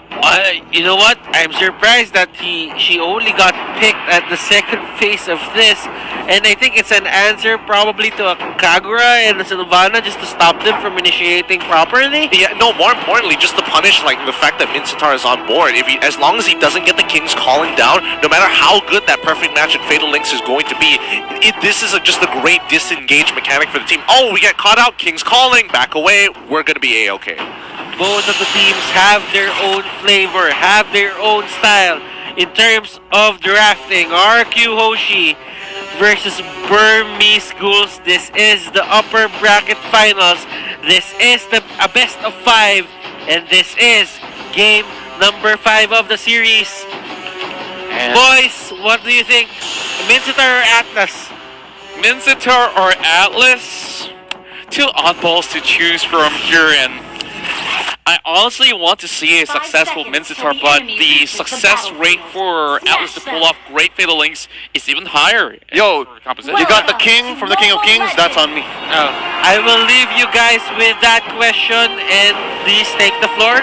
Go cast the game. Thanks, Butters, and once again, let's see how this is going to play out here, because we know that the Burmese Ghouls want to just snowball out of control, and so far they've been struggling to do that against RRQ Hoshi, who's been able to play very defensively and punish the mistakes of the Burmese Ghouls whenever necessary. And so again, let's see how these first turtles go about. Yeah, that's a very fast 3-man clear coming from the side of RQ Hoshi, and now going towards Little Wanderer. You can also see a little bit of the tussle, but obviously RQ has been able to snatch that Little Wanderer away, and towards the purple blast we go, but over on towards the side lanes here. I love it. It's the gentleman's cut, I'd like to call it, because look, up top is going into BR7, and then down bottom is going to be D. They just understand that the other's going to do the same. So now Kid trying to look for a nice pick-off. Here now we see, in the debut of Natalia at the playoffs, we want to see if it's worth it, the investment. I mean, that's not just all the Mincetar, especially on Lemon. It's like, you know, we see him play it once or twice, especially in MPL Indonesia, but like bringing it out on the world stage, this has occurred multiple times, and that's what Lemon brings to the table, just the unpredictableness and how deep his pockets really are. Yeah, and of course, reaching deep in, do they have that coin? And speaking of which, have 2 coins. Hopefully you guys did predict correctly on this best of 5. Yeah. Oh, Vin attempting to steal, but Ace secures it nonetheless. Still no first blood here. About to approach a 2-minute mark. That means Turtle is imminent.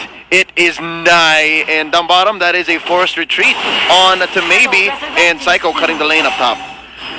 Now Ace does arrive to the scene, but looking at the situation where they don't really have the elements available, RQ retreats, and definitely don't want to underestimate what Ace could do at that moment. I think this is where we start our first blood with Kid unleashing what he's got. Yeah, just baiting R7 out into this fight. Now Vin getting a good yin-yang overturn. However, I mean, Turtles have indeed. He just wants to get this over with. Vin, he's running out of mana to actually pull this off, and pulling him back into his jungle is the safest bet. But don't forget, Kid is going to hit level 4.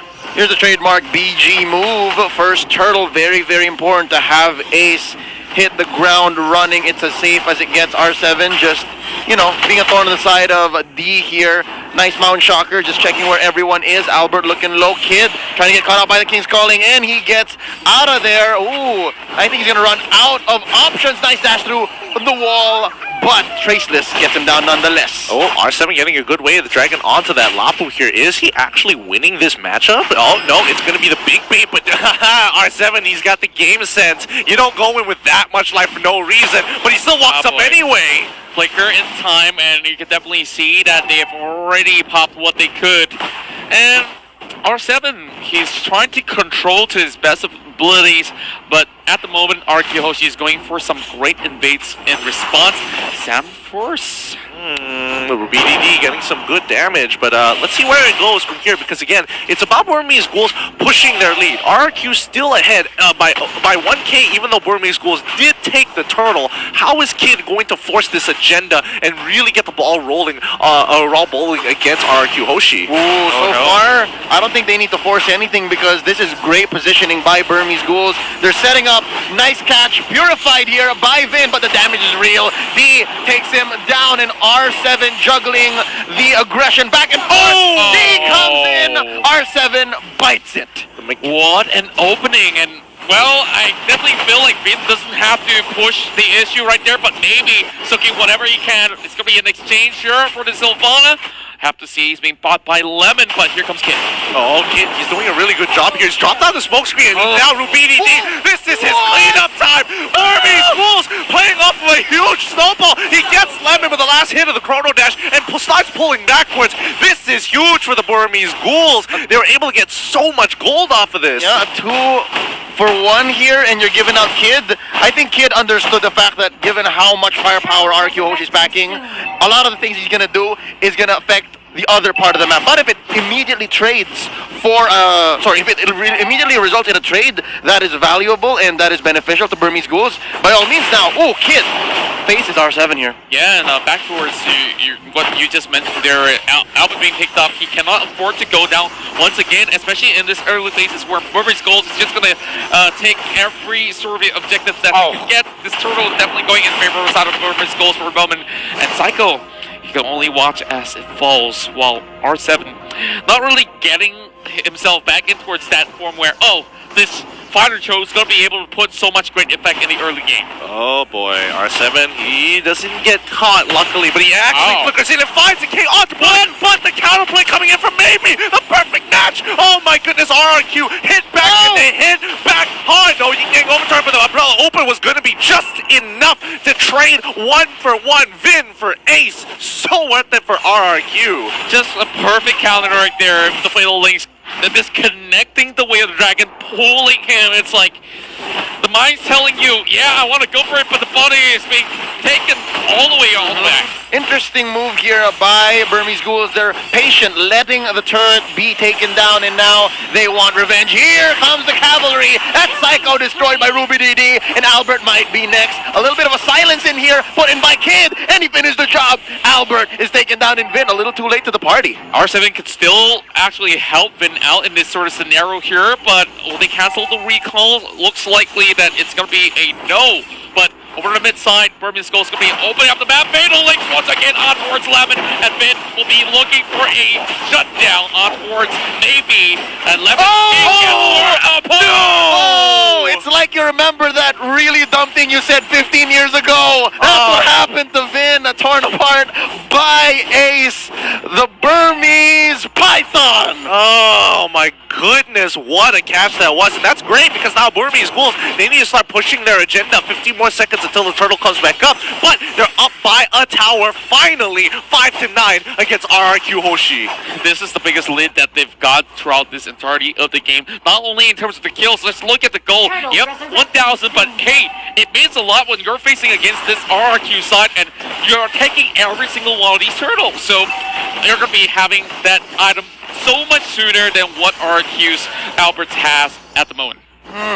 Looking at the items here, the most developed, relatively speaking, for the side of RRQ Hoshi would, still be Albert, but it's interesting to note how much Lemon is also making up, right? Like, that's very close, 4,700 to 4,700. And we also have the kilometer site on the side of Ruby DD, so... well, things are just going to get tougher for R7 right here. Oh no, even with the smoke screen, it's not going to be enough. He does get a good Shinpo in time, but Psycho, he's under a lot of firepower and scrutiny from the rest of the Burmese Ghouls. And speaking of which, don't forget on D. D is actually almost matching Ruby DD in gold. Yep, and he's looking good, 2-0-2. This Lapu Lapu has not died so far in this 8-minute bout so far, and he's just going to go down, try to answer Lemon on that Mincitar, which, by the way, Mincitar, Lemon, he should be finding more duels because if not, High and Dry's not doing a lot of work. Yeah, and looks like they want to go in for this catch. Flicker coming up from the side of maybe this Patches, and will be getting himself back in towards safety. But look at R7 buying a lot of time with a little bit of a home run all across the land of Dawn. But Burmese Goals is going to be having their plans on their own with D in position. He's going to get kicked for sure. He's going to get hit by the way of the dragon. Oh no, he doesn't even bother going into the brush side. Burmese Ghouls, at least they have a good idea, but they can start stealing the orange buff. This Soul of Lava away from RRQ. Yep, and it's an easy take. The rest of the map for the past, 2 minutes, Burmese Ghouls have been working on making this kind of space so that the next big attack that they do will be beneficial to them. They know this much that R7 is going to try to get away, so they'll try to cordon off as much of the map towards them, make it as red as possible, so that even if they do spend some time going for the chase, at least waves are crashing in. Yeah, Blade of Despair now being a big purchase for Ace. Lord is right now just on your screens, and both sides ready to take note of that. The Natalia, let's talk about this Natalia because it's definitely pulling some great effects on Burmese Goals' successive picks. Yeah, a workhorse, definitely. Kid here with the execute, and again, the High and Dry. I think he's able to make the most of it, because again, he can just track people. He can just shadow them and let everyone know, because yeah, Albert has Mountain Shocker, like that, just checking in on it. They go on a Psycho, nice Fatal Link, onto one! That's gonna be the Flicker used up, torn apart memory, expended by Ace, but there's not enough stacks. Wave the Dragon going up! OD gets exploded into pieces, and you see the double going in favor of R7. They're still looking for more right now, but just look at RubyDD. How much can he take? R7 still looking for the right timing. Hey, we might just actually find a little bit of the exit grounds right here, because Lemon as well as Albert did not exactly in position. Unfortunate indeed, and I was considering why didn't R7 decide to go in a little bit earlier, especially when Psycho came in with the Imperial Justice. Then I noticed R7 already used the Way of the Dragon, so there's no point, because he won't, even if he did get on top of Ace with the third hit of the Jeet Kune Do, that big knockup, yeah, that's great, but you don't have the follow-up, so you just end up being a sitting duck. Yep, that was a trade that I think Burmese Ghouls won in the long run. Again, it's because it's an unfortunate event, like series of events, as you did note. Looking at the items real quick, just barely 1,000 gold ahead is the Burmese Ghouls, and looking at their most developed character here, Hero, it's definitely going to be Ace. He's building up towards a defensive item. Looks like it might be an immortality early on. He knows how dangerous he is, and he knows how badly RRQ Hoshi wants to take him down. Yeah, speaking of which, we do see some very aggressive plays coming from the side of Maybe. He does have Flicker, and definitely he's looking for that chain where he just Flicker as well as link them in towards the teammates, but Vin is definitely not going to be falling into the stab, but over here it's going to be the Weird Dragon here, getting the pick on towards RubyDD, and Burmese Ghouls, they lose a lot of damage in this sort of skirmish. Kid has to back away. This is not the fight that they're looking for, and D is trying to set this one up. That was a free take onto RubyDD, no consequences at all, maybe Vin, but I think they had that under control anyways. And here's a nice split push by R7. Yeah, I've got to say that R7 finally getting that room to do what he does best, going for a split push. So many of all these endless battles coming right in, and here comes the team fight. They're catching on towards Albert. This might just be the pick that they need. Need does get that kill, and now over on towards Lemon, running for his life. Kid easily gets him killed off. Perfect assassination coming from the Nada. 2-for-1 trade-off, and RubyDD is back up, and he should be on his way after clearing down bot side. He's running down towards mid to hopefully change up this fight, as RRQ have to wait 20 more seconds to get and even try to contest this Lord. So Burmese Ghouls will get this Lord, and the power play will come into effect. It's free. This is Luminous Lord. Kid gets blasted down by Vin. Interesting, might have been for shock value. Psycho did have to use the Imperial Justice there. And hold up, they do have the Retribution advantage. Let's see if there's going to be a tragic loss now. Fatal Links spells the end for Vin, and Psycho gets away, but not so much for R7. And even Ace gets to live to tell the tale. This is looking so bad for RRQ Hoshi. They don't have the Retribution because Albert is down, and they might have actually given that away and just waits for another sort of a pick there. And Burmese Ghouls, they are now pretty much establishing Not only map control, just look at the goal lead, just swinging in abundance. Yep, they are very happy with their current position right now, but can they get more as the Burmese Ghouls with 3K ahead? They want to catch them out. Oh, Lemon! He finds the King's Calling, but again, this catch isn't looking good for the Flame Links. Albert not in position. He gets absolutely blasted by the Brody. They can't stop it. Fatal Links again. Say hello to my perfect match here, as now Burmese Ghouls, have they done it? This is the big pick. They've killed 4, and they are pushing through to end this best of 5. Will come home as the Burmese Ghouls, GG, well played, take out RRQ and send them to the lower brackets. They have done the unthinkable, and now they make history. The first Myanmar team to make it and towards the grand finals of the M2 World Championship 2020. They've waited for so long. Lord knows how long ago in this series we said that the Burmese Ghouls are aiming to become catalysts of change. And boy oh boy, have the tables turned. This is a new age. Burmese Mobile Legends is the standard, ladies and gentlemen. They are waiting in the grand finals, and it's up to 2 Indonesian teams and 1 Filipino team to rise up and challenge their claim. In all honesty, we've been saying that the Burmese Ghouls has been slowly and surely getting a lot of experience. They've been there for MSC, they've been there for M1, they were there at MPLI.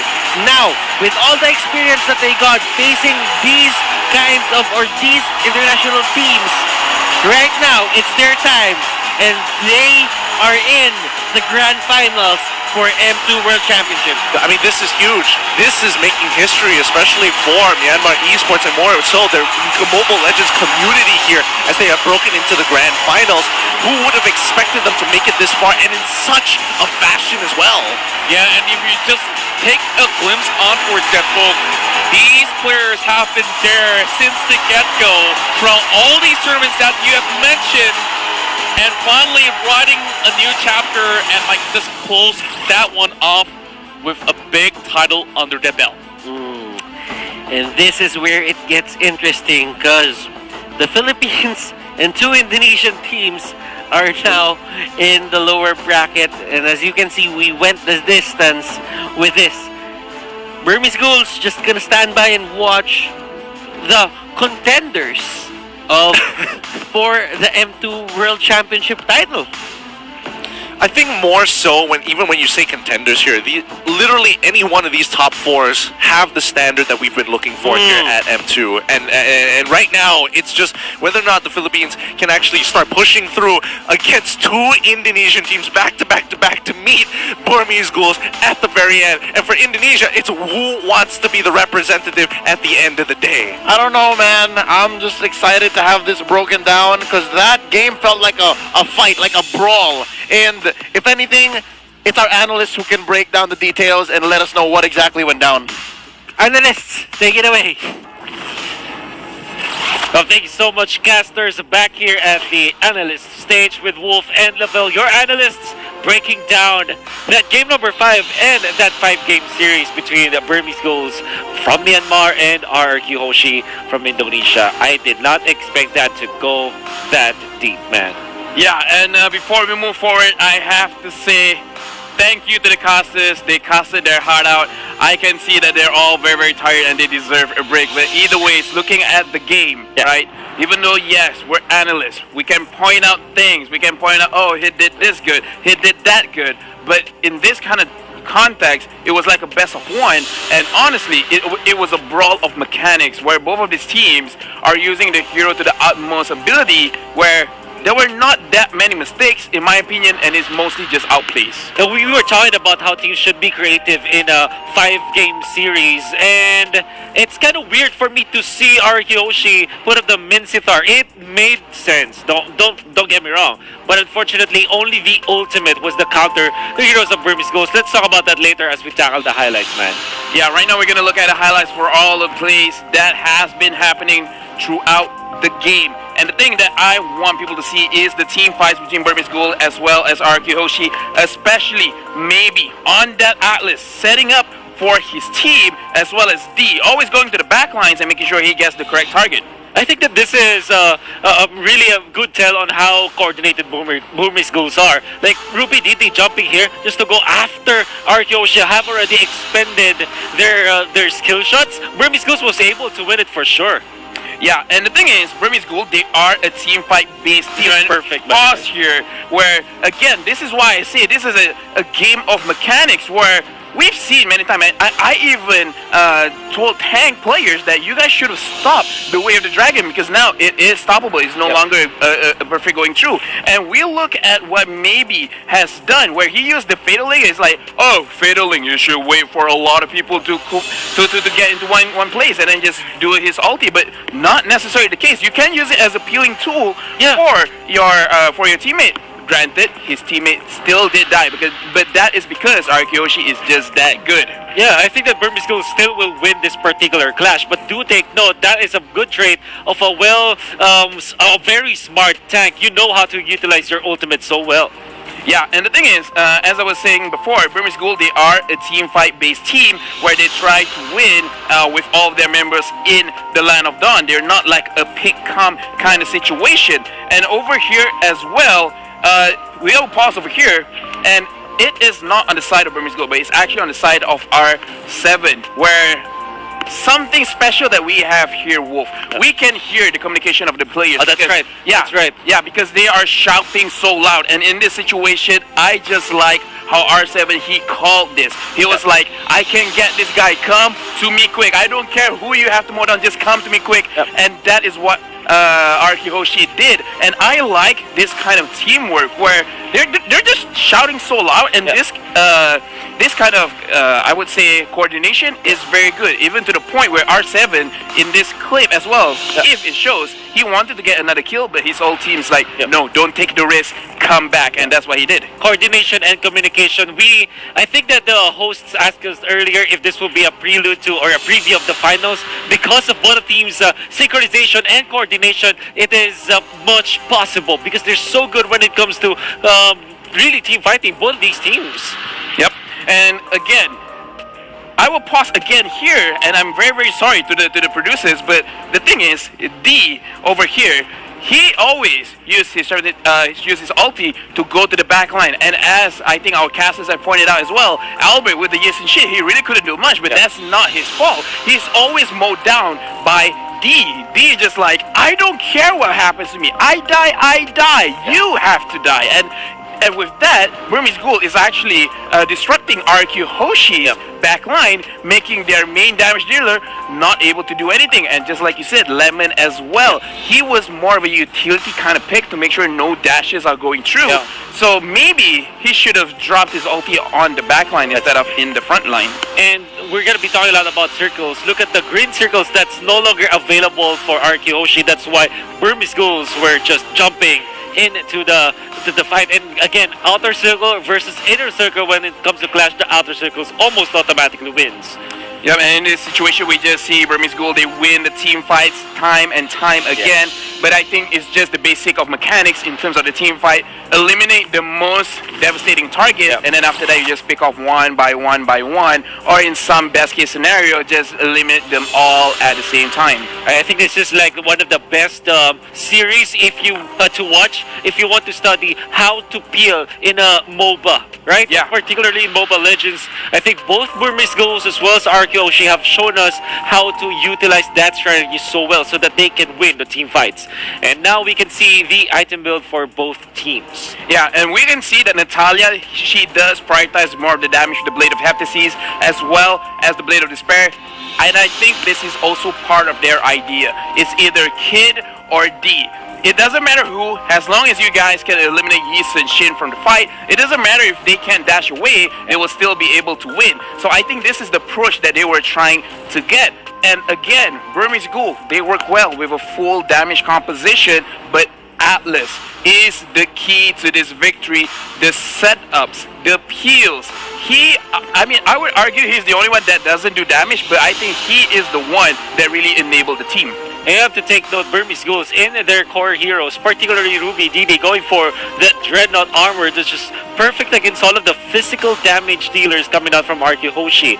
If you're looking at their cores, it's the Mincetar, it's the Cho, it's the Yisen Chin, and all are stopped by the physical defense coming out from Burmese Ghouls. I don't like the fact that you are putting your you're kind of compromising your damage department by having this quote-unquote core Mincetar, which you if you think about it, you just want to utilize his ultimate, right? There's so many questions I want to ask RQ Hoshi, and probably the most questionable one is that why they picked the Mincetar. Yeah, I mean, right now we are looking at the post-game stats. The rich guy will be going to D with 746 gold per second. The carry, 42,000 damage dealt. Ruby Didi sandbag over to Psycho with 65,000 damage tanked. And the forgotten one, maybe with the 15 assists. And this is such a big, how to say this, comparison. You see the Mincetar, you see the Lapu Lapu plus the Harith, and then the Cho plus the Mincetar. Just the damage output from both of these cores are so, it's night and day. Even the Atlas, as you're pointing out right now, almost dealt as much damage as the Mincetar. That is how you know that this is not a good pick. You're sacrificing so much of your potential as a team by drafting these weird heroes. Yeah, and then doing it on 5th game, That's right. you know, if it was the first game or second game, completely understandable. Right now, we were looking at the MVP of the series, and it's going to maybe the only guy that did not do damage, but the guy that made sure that all of his team stay alive, as well as make sure his team get the kills. 0 kills, 15 assists in 13 minutes. And not only that, his usage of the ultimate. I think that many times we saw maybe with his fast and decisive usages of the ultimate, you don't really need to wait for the five of your opponents to do that, because obviously they will not group up. This is RQ Hoshi, and we saw Atlas just even commit his ultimate onto one hero. The